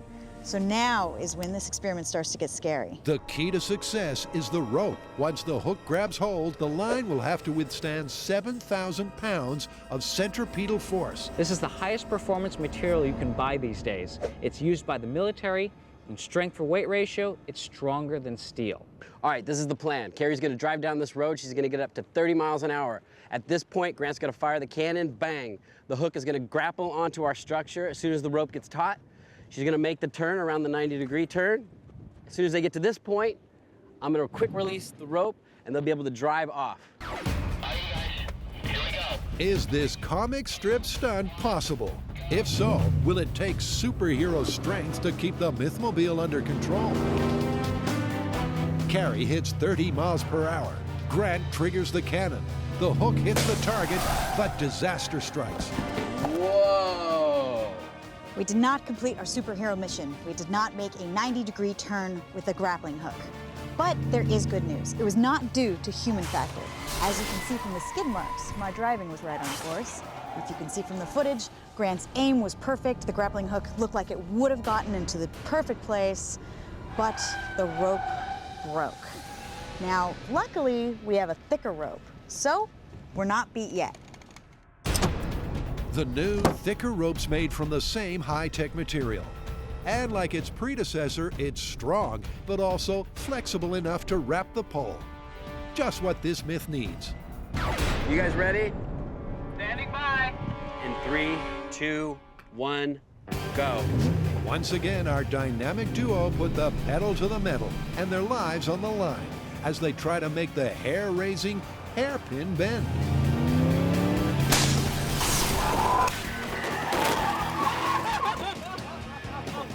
We hit it! She made it. Did my eyes deceive me or did she just make that turn? Actually, Tori, your eyes did deceive you. The firing was spot on. The car started to make the turn, but just when the G-force maxed out, the rope snapped again, and the car plowed into the buildings. Now we had it! I know! It was too good to be true. It's all right. Metropolis wasn't built in a day. Now, let me remind you what the situation is here. I'm trying to hit a target this big from the side of a car moving at 30 miles an hour with a nitrogen-powered cannon. Not exactly the easiest thing to do in the world. Despite Grant's difficulties, everything's working. Carrie's maintaining correct course and speed. Grant's right on the money firing the cannon. The only weak link is the one connecting Mythmobile to Grappling Hook. But they've got one last chance. We're going to replace the high-strength, high-tech fiber rope with 3/8" steel cable. The steel cable has a breaking strength of almost 15,000 pounds, but it comes at a price. It's so heavy and inflexible that it may not be able to wrap around the structure. This is the final throw of the dice. All right, release the hound. Grant buckles up, Carrie revs up, and they both get fired up. It's now or never for this myth. This is the one.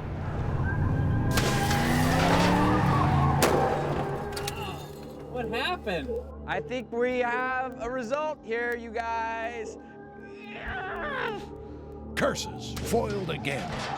The Mythmobile still couldn't make the turn. It left the road and careered into peak hour pedestrians. Not a good look for a superhero. The entire car just jerked really, really hard to the left and then let go. As the steel cable jerked tight, it broke not once, but twice, at the hook and the car. Despite its immense braking strength, it snapped as if it were cotton twine. This is where the hook was connected to the cable, and it totally shredded. I mean, it's just not strong enough. This cable is not strong enough. This one's looking busted. This myth needs a cable that just doesn't exist. One that's lightweight so it can be fired, flexible so that it can wrap, yet immensely strong to withstand the massive force. Looks like this superhero myth will be confined to the comics.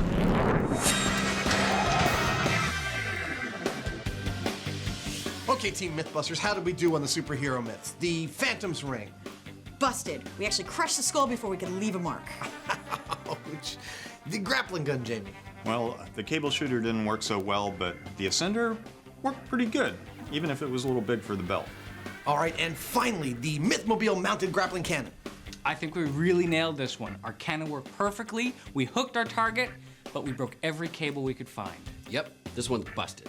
Well, sounds like we did some good work out there, Mythbusters. Now let's get out and fight some crime!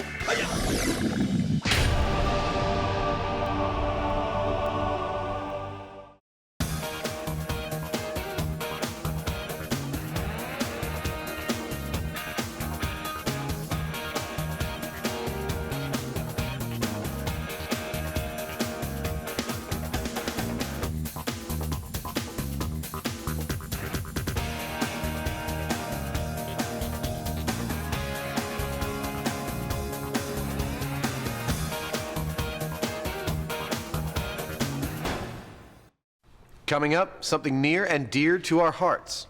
Movie myths, ones that we've done and ones that we're gonna do. It's the Mythbusters Hollywood Special. It's lights, camera, action. As the Mythbusters go Hollywood. And there you have a blood bag. And pull the curtain back on a few myths straight off the silver screen. Ooh, the robot worked!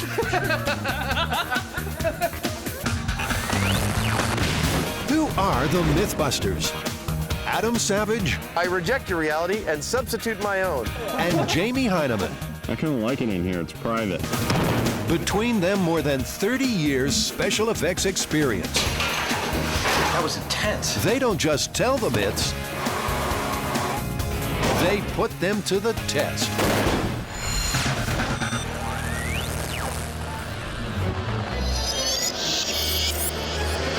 So what are we gonna do? Well, we're going to look back at some of the Hollywood myths we've already tested on the show. And with the help of our build team, we're gonna put some of the Hollywood staples that we haven't yet done to the test. And we're going to introduce you to an old friend of ours and the newest member of the Mythbusters team. We gotta build a robot, 20 hours, okay? The robot's got to shoot projectiles and breathe flames. I'm Grant Imahara. I've been in the visual effects industry for about 9 years now. Worked on 8 features so far, dozens of commercials. My specialty is electronics, anything that lights up or moves. Like this big screen icon. What do you got? Well, yeah, it's just cylinder and some dome and find some car parts. All right. Grant Imahara is somebody that I've worked with for years, and I usually consult with him on anything that's a little over my head regarding electronics. He is able to almost instantaneously grasp a concept or technique and apply it to what he's doing right away. and be able to get results with that. But before Grant helps bust his first big screen myth, let's take a look back at one of Adam and Jamie's favorites. I've got 2 feet of water in here now. Well, not all of the movie myths we've tested are complete works of fiction. Some of them are actually inspired by real-life events. And I think we'd all agree that one of the granddaddies of them all, the story that inspired a mythology all its own, is what happened to and on the Titanic. In this experiment, the boys set out to put one Titanic-sized myth to the test. Would a sinking ship suck you under as it went down?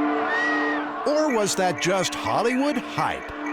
Well, apparently the ship moving through the water rapidly towards the bottom will create a vortex above it, kind of like drafting behind a truck when it's on the highway. To recreate this vortex theory, the MythBusters first needed a boat.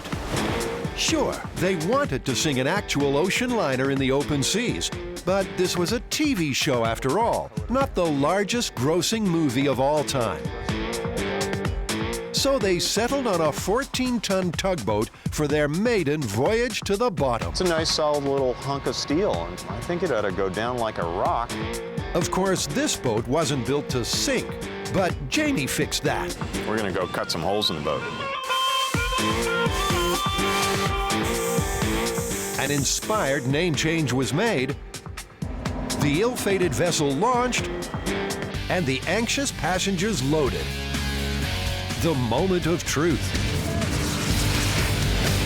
They're only opening one valve. One valve. I've got 2 feet of water in here now. Okay, be careful, it might roll and you get caught. It's gonna roll, guys. Yeah, it's gonna go this way. There you go. Better be careful.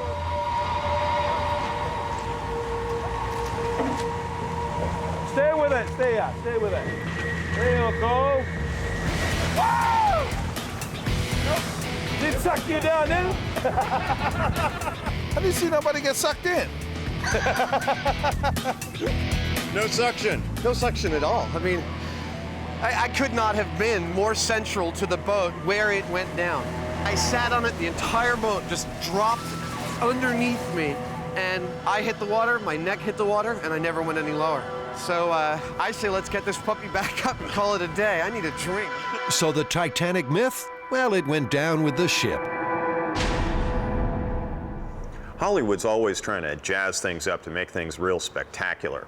But sometimes when we get into a myth, the truth actually turns out to be stranger than fiction. Like our Alcatraz escape. The spoon proves mightier than the bars at supposedly escape-proof Alcatraz prison. Alcatraz, the most notorious prison in the entire U.S., and inspiration for one of the greatest escape movies ever. But did the real-life escapees, Frank Morris and the Anglin brothers, really pull it off? The escape triggered the greatest manhunt in San Francisco's history, as agents of the FBI, Coast Guardsmen, Highway Patrol, sheriff's deputies, and local police join in the search.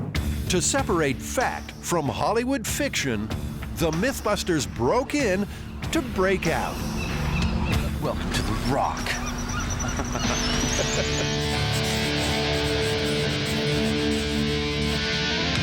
Officially, the escapees drowned and disappeared while fighting the currents north to Angel Island in their makeshift raft. It does look like it's more aggressive on this side. But the MythBusters had another theory. What if the trio had used the currents to carry them west to the Marin Headlands instead? To find out, they needed to stage an escape of their own. So, based on the FBI files, they built replicas of the prisoners' paddles.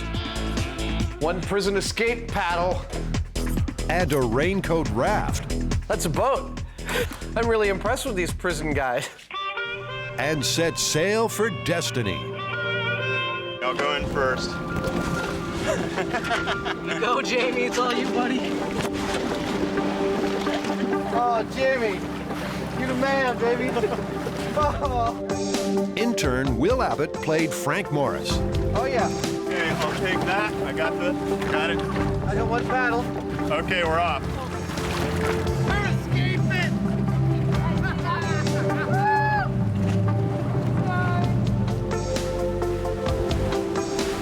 Every 10 minutes, they had to reinflate the raft. But the MythBusters made it, paddling a raincoat raft more than 3 miles through the bay's treacherous tides. This is so cool! Making landfall just east of the Golden Gate Bridge. We made it! Neither the media nor the movie provided a definitive answer as to the escapees' fate. Beautiful, man. Good job, guys. Good job. But the MythBusters knew one thing for sure. We know that it could have been done, which is cool.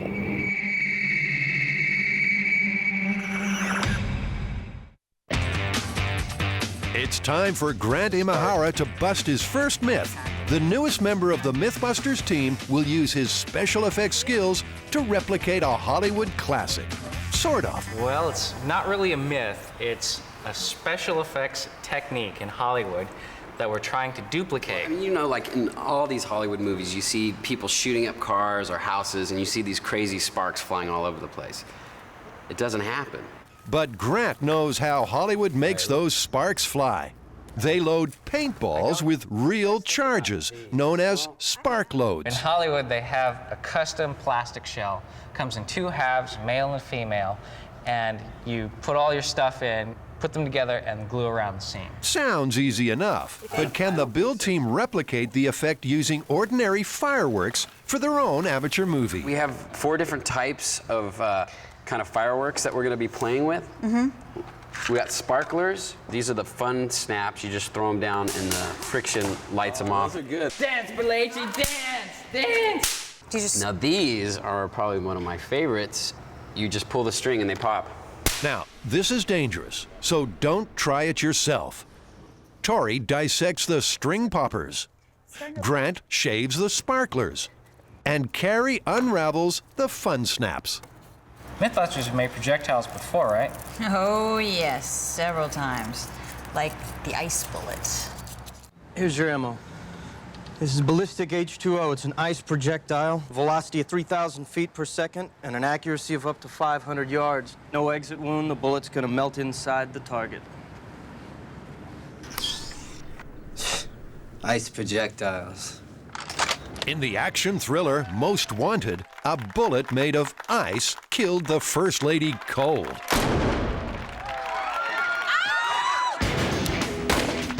But could a bullet really be created to deliver its deadly payload and then magically disappear without leaving any trace of ballistic evidence behind? To find out, the MythBusters crafted a few magic bullets of their own. Round 1, the ice bullet. But getting the bullet out of the mold proved to be a problem. You know, it didn't come out all in one piece because it's very brittle. We don't want to break it before we get it in the gun.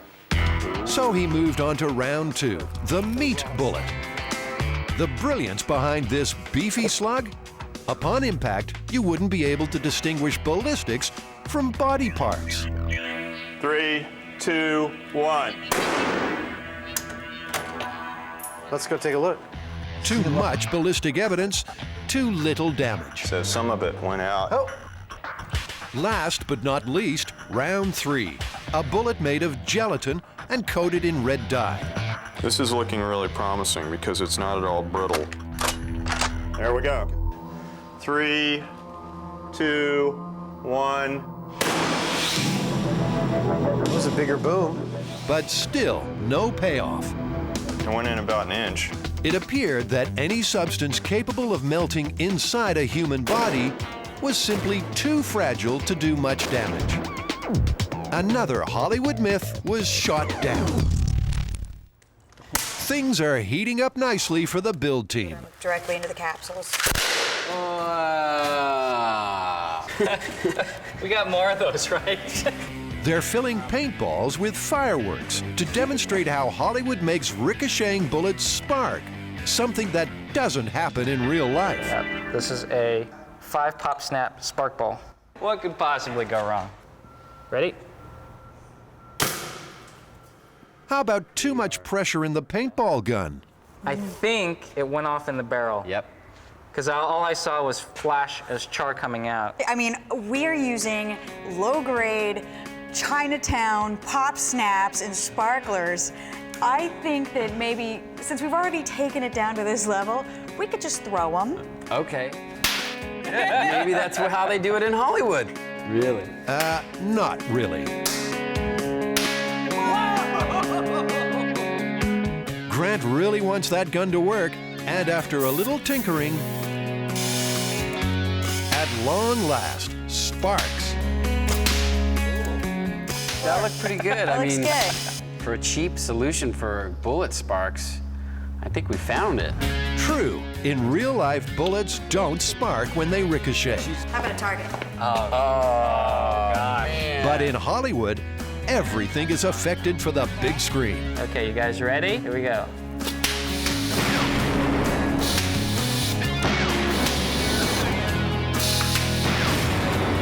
That's how they do it in Hollywood? I'm happy. Well, it's not That's how the they do it. MythBuster version of how they do it in Not how they do it in Hollywood, but...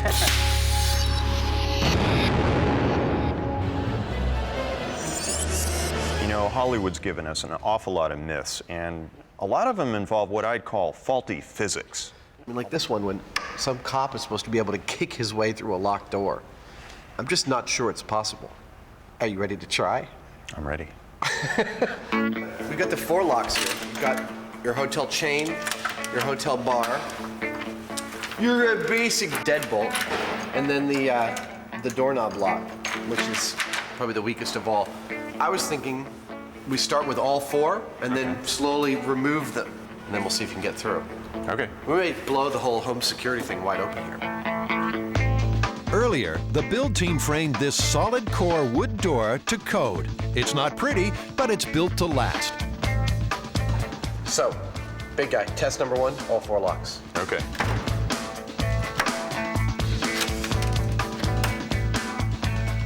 Fire at will. It's all up to you.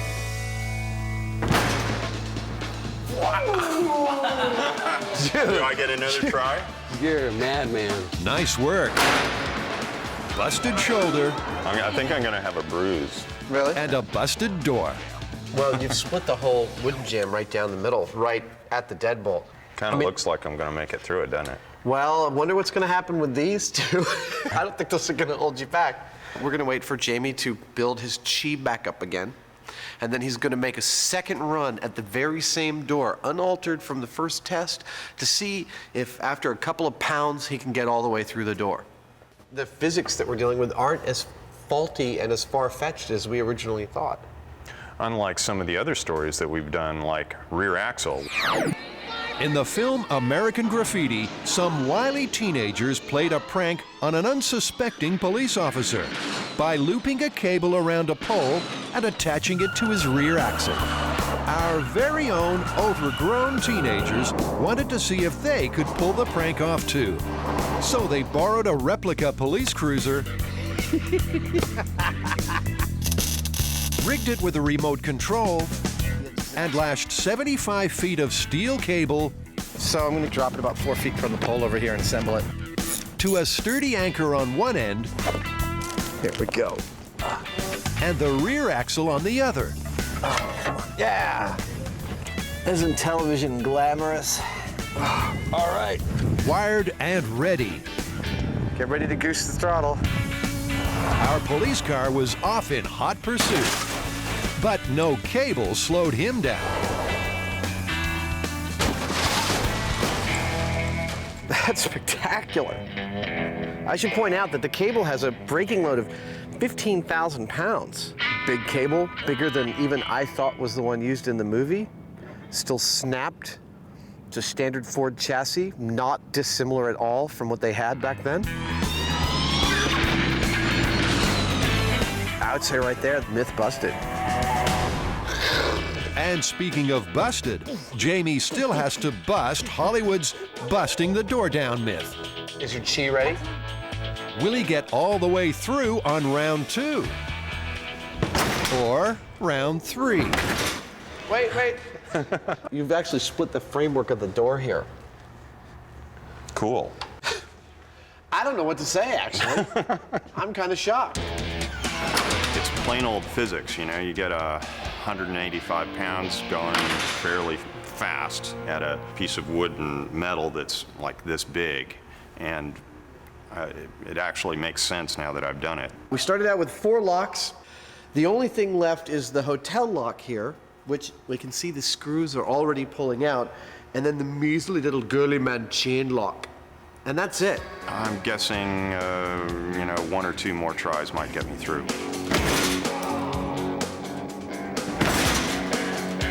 Well, I got the 3rd one, but it's the chain one that... The chain holder! Guess that chain lock isn't so girly after all. The chain lock would have gone, and I'm about to pull through the washer on it. One more go, big boy. Well, in the meantime, while you're getting your chi back up for another run, let's look at appliances in the bathtub. Ah, the old appliance in the bathtub. Sure, it's shockingly effective killing folks on the big screen, but how about in real life? To find out, the boys rounded up a few pre-loved appliances. Here's a radio. What about this? It's exactly the television we need. They'll soak in Tori's test tub back at the shop. But unlike your ordinary tub, this one had an electric current flowing through This it. is an amp reader. The ground is going to go through that so we can read our amps. And a bather made from ballistics gel. I think we're good. Let's do it. If the current passing through the heart hit 6 milliamps and the flash pot triggered, they knew their bather was cooked. 3, 2. That was cool. First up, or should we say in, was the hairdryer. All right, give me the countdown, baby. Okay, and 5, 4, 3, 2, 1, drop. What are you reading, Jamie? I'm seeing 8.5 milliamps here across the heart. This one is dead as a dodo.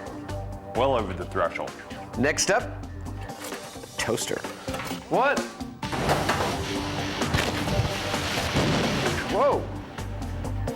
Our friend here was toast. Oh yeah, 12 milliamps. That's very lethal, totally lethal. Toasters, no good. Next item, one of my personal favorites. The curling iron. Let's go. 3, 2, 1. We've got 4.5 milliamps at the heart. It means the rest of your body is going to be like, lethal dose is 6 milliamps.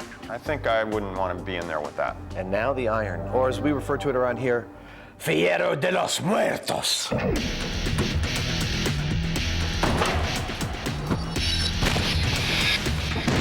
Wow, that's the highest spike yet. We got 32 milliamps. This thing is literally pumping death into our subject here. 32 milliamps. That was more than 5 times the lethal limit. Big spike. That'd be huge. You'd be toast. You'd fry. You'd boil. 4 appliances, 4 electrocutions. The verdict on this Hollywood myth was no shocker.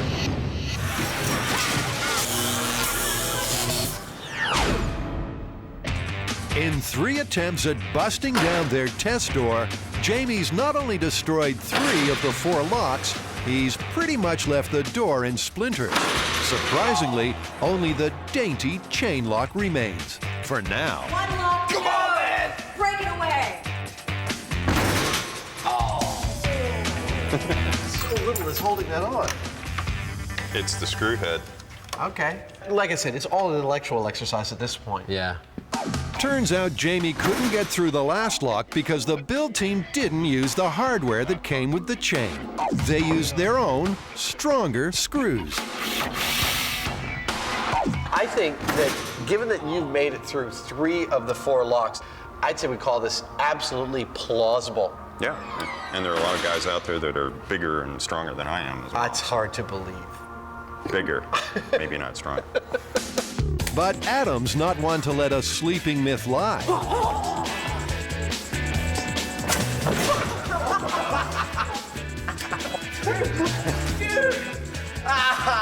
The pad screwed me. Better just wrap this one up before anyone else gets hurt. I'm fine, really. Today we're actually testing a pretty cool myth. We're going to work on the Tin Man myth from The Wizard of Oz, 1939 movie version, that is. Apparently that the original actor slated to play the Tin Man had an adverse reaction to the aluminum paint and got really, really sick. What they settled on at first was white clown makeup, and then they just dusted this aluminum powder on top of it. Oh, that is not good. Yeah, it doesn't sound so healthy. But he wasn't the last person to have problems with a full-body paint job. Remember when Jamie tried busting the Goldfinger myth? The story goes that if you paint your whole body with gold paint, your skin will not be able to breathe. The solution to this, supposedly, is to leave a small patch at the base of your spine. 140 over 110 on that arm. So that means my blood pressure had elevated? Yeah. I feel like I'm basically about to become ill. I could say it's almost like I'm a little lightheaded, and I feel. Let's get that off you then. Okay. That myth was busted. Jamie recovered. And with a modified paint job, the next actor to play the Tin Man pulled off his role without a hitch. And then they changed over with the new actor, Jack Haley, and they made an aluminum paste so you don't have all that airborne dust getting inhaled. But how would Carrie do? Only one way to find out. She slips into something a bit more comfortable. Are you ready, Carrie? And with paramedics standing by. All right. Do you want to show us how to mix up the paint? Yeah. It's off to see the wizard. The Wizard of Alchemy, that is. You open up this little jar, it is strictly aluminum powder. It's a really fine metallic dust. Looks like liquid mercury. Oh, that's Cool. This particular brand includes a lotion that'll help it stick to the skin. It makes it so it doesn't smear off. And this one jar would probably paint half of my body.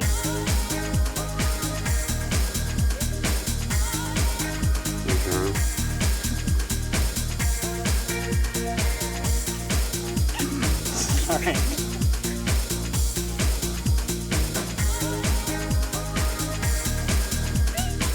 How's your skin feeling? Fine right now. No itching? No itching. A little wet and cold, but other than that, I can still breathe just fine. Awesome. Sorry. Oh my gosh, this is so bizarre. How does it feel otherwise? Can you feel like a coating on your skin? A little bit. It feels a little bit sticky, but it's really not bad. Is it's not thick. It's sort of just like a thin coat. Let's take a break from Tin Woman Carrie and look back at another star-studded metallic myth. Now, here was a myth Adam and Jamie could really sink their teeth into. Was it possible to receive radio transmissions through the fillings in your mouth? America's queen of comedy, Hey, what am I gonna get, a kiss or a quart of milk? Lucille Ball, believed it was. I had some dental work to be done. You know, they put in temporary fillings. I was just driving along, and a road that I'd taken many times, and all of a sudden, I heard music. But I mean, with a great beat, you know, and I looked down to turn off my radio, and it wasn't on. And the music was getting louder and louder and louder, and I realized it was in my mouth. And it was beating in my ears. I could hear the tune and everything. I recognized the tune. One theory behind Lucy's remarkable reception was that if her fillings were made from different metals, they may have acted as a point contact diode. I recognized the tune. That's when two metals combined to capture radio frequency. That's a grody looking skull. To see if they could tune into this myth for themselves, the guys fitted a skull with two different types of fillings. Those are very dried out teeth. One amalgam, the other gold. That is real gold foil. Then they connected a voltmeter to monitor any change in electrical activity across the fillings. Let's do it. And with the help of electrical engineer Frank Hausman, channeled several radio frequencies into the molars.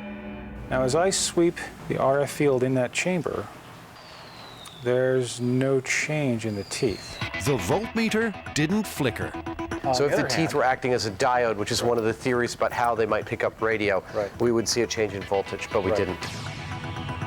Adam, is the myth true or false? I think definitively we've shown that 2 different types of fillings do not act as a rudimentary radio crystal. It's busted. Okay, we'll call it busted. Back in Oz, Tin Woman Carrie's metallic makeover is almost done. How about breaking out in a rash? Look up. I don't think I am. I've got goosebumps. They're testing to see whether aluminum-based paint would have the same adverse effects on Carrie that they had on the original Tin Man. The first man slated for the Tin Man position had painted himself with the aluminum powder and got really sick. Cramped up in all his muscles, stopped breathing, and he ended up in an iron lung. Spent 2 weeks in the hospital and a month in recovery. Hey, Carrie, how do your lungs feel? Do you feel like you breathed in any aluminum powder? Well, I mean, I'm sure I've got a few stray particles here and there, but overall, once you mix it into a paste, I think you're past any of the danger zones. But the paramedics aren't so sure. Okay, your heart rate's up, 132. Are you getting nervous? Nervous? About what? Being painted head to toe in silver while wearing nothing more than a shiny bikini on national TV? Okay, maybe I'm getting nervous. In front of a whole bunch of people? Why would you be nervous? You're helping. Okay, you need to calm down a little bit. Me? Yeah. Your heart rate's 134. Take a slow breath for me. We're gonna put you on some oxygen. Okay. Kind of calm you down a little bit, too. And just when she thought it couldn't get any worse... I didn't know we got slave girls. How you doing, sweetie? Turning into an android. This is the exact stuff that they were using on the Tin Man, which was just a pure aluminum powder. Now, why are you guys feeding her oxygen? Her heart rate was heart rate's gone up. I didn't realize I was so affected by your teasing. And you were willing to take that chance for us. You know, that's above and beyond the Call of Duty. Ah, yes. Whether it's silver or gold, the MythBusters will risk life and limb to get to the truth. That's much worse than well, I guess the gold paint was supposed to kill you, so technically that might be worse. The team eases off, so Carrie can get back to baseline. I can take this off now, yeah? You can take that I'm off. okay? With the crisis past, the paint job resumes. Well, we gotta paint your face just to be sure. Yeah. Okay. Whoa. That's cool. That's hot. Here we go. Carrie. She's ready to meet Captain Kirk. Oh my God. The things we will do. Go for it. Yeah, there you go. This is the coolest thing we've ever done. Dude, our robot worked.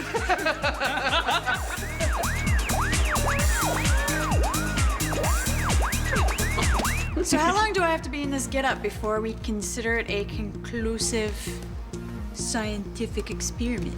You have to stand there for 1 hour, starting now. What am I gonna do for an hour like this? I'm not gonna be working with the tools or nothing. After a quick nap and a clean bill of health, Well, Carrie, vitals are all good. Carrie was no worse for wear from her silver lining. So how do you feel? Well rested. I had a little nap. I notice you're alive. I'm alive. I'm breathing well.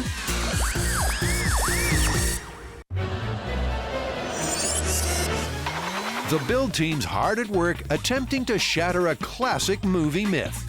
Can someone be thrown through a plate glass window and walk away without even a scratch? We're gonna show that it probably is a little bit more painful than that. Strangely, there are no volunteers for this one. Plan B. We are about to pour our dummy filled with ballistics gel in order to, have an actual person to throw through a pane of glass. But first, this dummy's gonna need to be thick-skinned. Latex should do nicely. Making a nice skin for the outside of our ballistics gel body. Because it will react a little more like human skin. It'll give the glass a little bit more of a resistance than going into the straight gelatin ballistics gel. The reason why we're doing the white is because that way when we pour in the dark red ballistics gel and then the glass cuts the skin, then we'll have a contrast and we'll see how much damage a body would get if it got thrown through glass. This is the funnest batch of ballistics gel we've ever got to make because it's bright red, which is going to give it a nice gore factor inside of our little torso. All right, go ahead and start pouring. Ready? Yeah. Ooh, that's pretty cool. And the pièce de résistance? Fake blood. If you don't have a big budget, corn syrup and red food coloring. Sweet, and you can get those at the local supermarket. Okay, so now what are we gonna put the blood in? We're gonna fill them with condoms, which they use in squib hits. When somebody gets shot, they'll get a condom, fill it up with blood, and then lay it over a hit, or a little explosive, and then that'll shoot out, spraying blood all over the guy. All right. And there you have a blood bag. So what we're doing right now is we're hanging these blood bags just below the surface of the ballistics gel. So hopefully the glass will cut through the skin and the ballistics gel, puncturing these and spraying blood all over the place. Hopefully this will show us how much damage a human body would get if going through a pane of glass. Now they just let the mold set for 24 hours and voila, they've got themselves a volunteer. Oh God, this mold looks really gruesome. Dude, we're gonna bust this one wide open. Just like another classic movie myth that we busted, Killer Quicksand. In the movies, quicksand's always a guaranteed killer. But how about in real life? Could it really suck you under? To get to the bottom of this myth, the boys needed one key element first: sand. 20,000 pounds of sand. That's a lot of sand. Quicksand is a result of a process called liquefaction. Water rising from under the ground oversaturates the sand or soil, reducing the friction between the particles until they can no longer bear any weight. So, 10 tons of sand, check. You're good. Well, how about that? 2,000-gallon pit, check. Wow, look at the bag drain. Oh. And the final killer ingredient, water. All right, well, the tank is full of sand and water, and we're sort of primed. Look, it's a white sandy beach. I don't feel any danger at all. Let's just say Adam's confidence sank when the water pumped in. Whoa! You know, it feels more dangerous now than I thought. Whoa! Woo, let's go! Well, I started going down really slowly, and then when the water got up to my chest in the sand and water mixture, I kind of felt where I hit my buoyant point, which is just probably right about here. Like a cork in water, Adam was far less dense than the quicksand, so he simply remained buoyant. Drown, you bastard. I think we've created a very realistic scenario for a worst-case scenario quicksand. Look, I got one leg almost. So the MythBusters' final word on Hollywood-style killer quicksand: confirmed, plausible, or busted? It's absolutely busted. No such thing. I agree. Completely busted. The classic movie myth that we're about to test out is, would somebody being thrown through a glass window be able to just dust themselves off, have no cuts, and walk away? They couldn't find a willing volunteer, so they just cast their own. All right, let's crack them open. No. It's kind of gruesome, isn't it? You ain't seen nothing yet. He's basically white latex skin over red-colored ballistics gel. The reason why we're doing that is when he goes through the glass, hopefully it'll puncture the latex skin and give us a contrast between the white and the red. But wait, it gets better. Also, what we have placed inside the ballistics gel are little pockets of blood. And that will also simulate if the glass goes deep enough, hopefully it'll puncture one of those pockets and spray blood. Now, how do you convince a dummy to jump through a window? I've made a very simple rig. We're gonna wax or oil up this table so he goes sliding down the table. He's gonna break through this pane of glass and land softly on our table. Adam's popped in for the show. We're just interested in the effects of the glass on the body. We didn't have a cranium in that head. It couldn't have been expected to break a glass with the same kind of force. That's what the test is about. What happens to you when you get hit by that kind of glass? This is a bar fight, so it's gonna be sliding down like they took him. So I'm glad you thought through the whole narrative. All right, here we go. Okay, everybody. Okay, 5, 4, 3, 2, 1, go!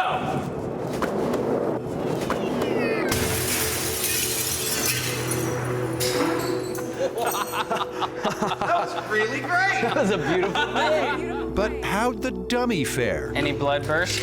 No. The team's not ready to confirm this myth just yet. They want to see some blood. So next step? You might need to get to a 1/4-inch piece of glass. Thicker glass. I like that.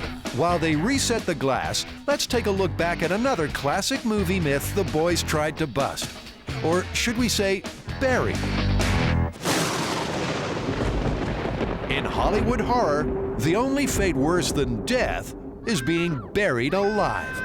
But how long could someone survive the confines of a coffin 6 feet under? To find out, the MythBusters buried one of their own. I don't know if I'm gonna like this too much. What wasn't to like? A sturdy 20-gauge steel casket, an above-ground burial chamber, several tons of dirt, a team of paramedics, and as an extra precaution, a night vision camera and an emergency supply of oxygen. I'm a little apprehensive at the moment. I'm hoping that the box won't collapse, but I think it'll be all right. You ready, Jamie? Farewell, cruel world. Bye-bye, Heine man.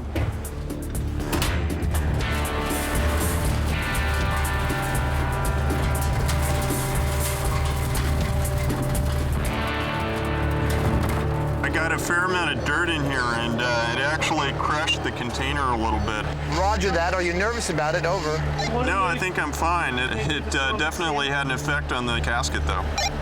But the weight of the world wasn't Jamie's only pressing concern. He also had to worry about the buildup of deadly CO2 gas. Oxygen levels? Oxygen's at 98%. I imagine my heart's beating a little faster than it was on the test, over. You'd be correct about that. It's at 95 right now, buddy. You are almost officially completely covered now, Jamie. This thing's really starting to creak, and it's feeling like it's changing its shape. The cascading tons were just too much for the casket to bear. The thing is buckling and changing shape on him. I can feel it coming in. You want out? You want out? Roger that. We're going to get you out. A hasty exhumation followed.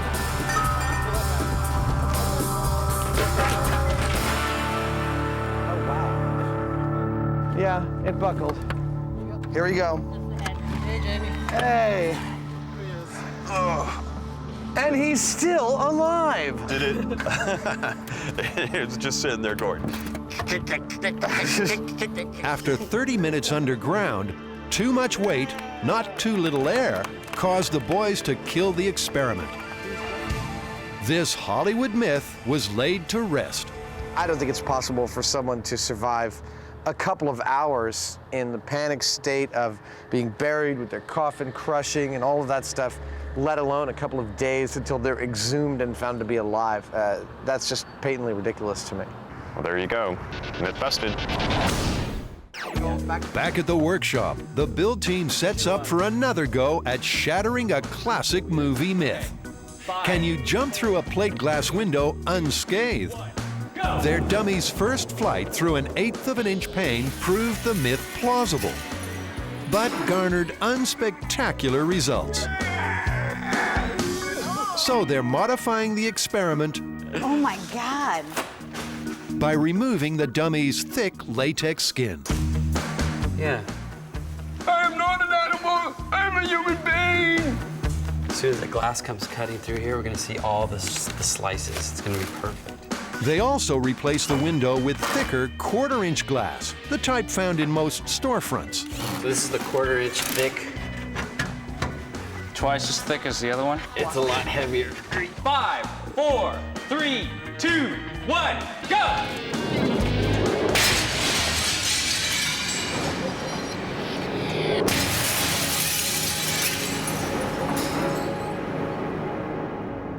Oh! Dude!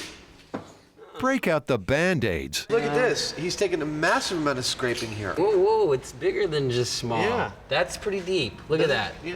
That's gonna take a few stitches. I mean, this guy's This is sustained definitely- lacerations on a whole bunch of different parts of his anatomy. Yeah. I think And look he at took this. a You fair got this amount of big scrape right here. Look at that. So, the Hollywood myth that you could plow through a storefront plate glass window, dust yourself off on the other side, and keep on running without any damage to yourself, busted, plausible, or confirmed? Busted for sure. Busted, definitely. Look how deep these cuts are. Yeah, I'd agree. He sustained a hell of a lot of damage on that trip. You know, people have come to expect really big explosions when they go to the movies. They've become a mainstay of Hollywood films. Yeah, they paid their $10 and they want to see a big boom. Just like Jamie does.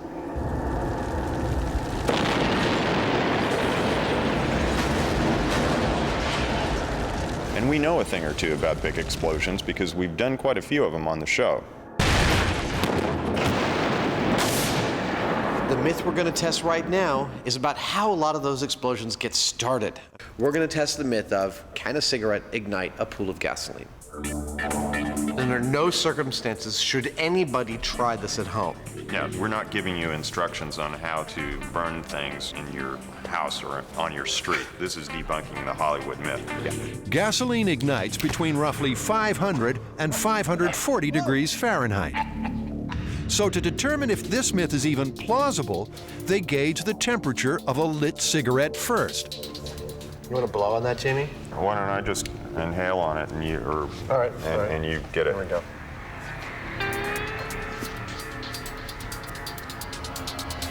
I'm getting about 450, 500 degrees. Just in range. Time to pour. All Okay. right, here we go. I am the villain.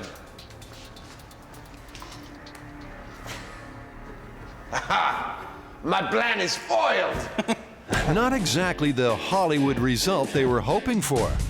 While the team works out the kinks, let's revisit another volatile myth. The classic Hollywood myth usually involves a car, doesn't it, for a big explosion? Yeah, like the exploding gas tank that we did. Will shooting bullets at the gas tank actually make it blow up? That's the one.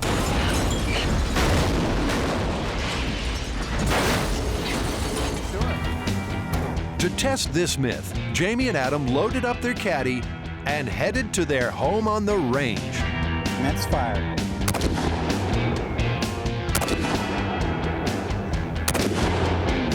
There was gas in the tank, and the bullets were definitely hitting it. But there was no explosion. Look at that, 1, 2, 3, 4, 5, all right in a row. Yep. You punctured that gas tank quite neatly. And I'll bet you went right through the other side. Hole of 3. Jamie's rounds went clear through. Yeah, there's one that's right out the bottom there. So you're right. This Hollywood myth was shot. In another attempt at a gratuitous explosion, they wired the barrels of 2 cement trucks. Well, I got a 1-pound black powder bomb. To test whether explosives could remove old, hardened concrete from inside the mixers. I love this job. Without blowing up the trucks entirely. I want to blow that one up. The first truck was filled almost completely with rock-solid cement. There's a slab of concrete in there that's 3.5, 4 feet thick. While the second had only a thin coating. It's like a good 1-inch, half-inch cake on all the fins. The honors went to Twister 1. Blast danger! Clear the area! Blast danger! 3, 2, 1.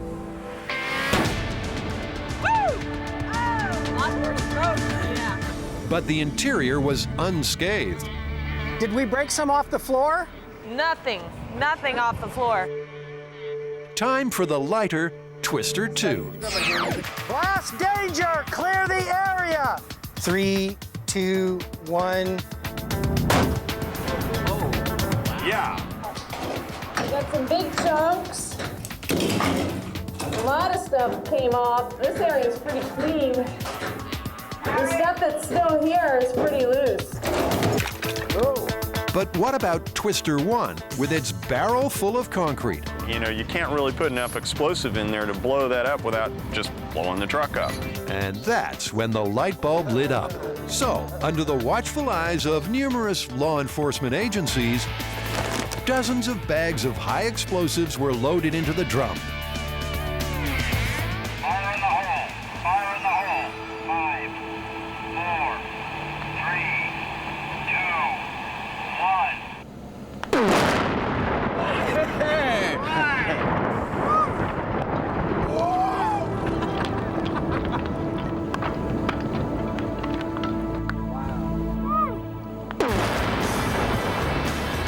Finally, the MythBusters got what they came for. Talk about removing concrete. There is no concrete, there's no truck, there's no nothing.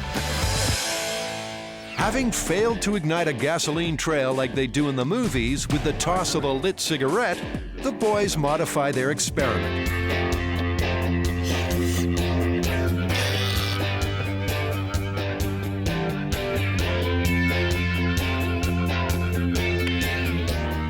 Okay, I'm clear.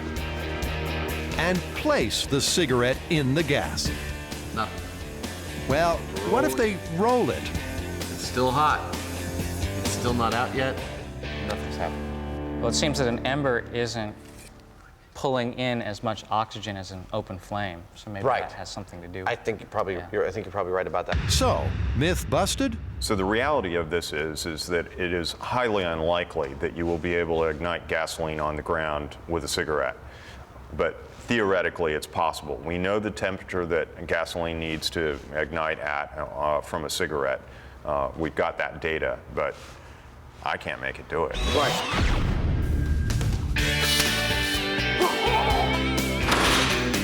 Well, Hollywood has definitely provided MythBusters with a ton of excuses to prove and disprove and test and just plain blow stuff up.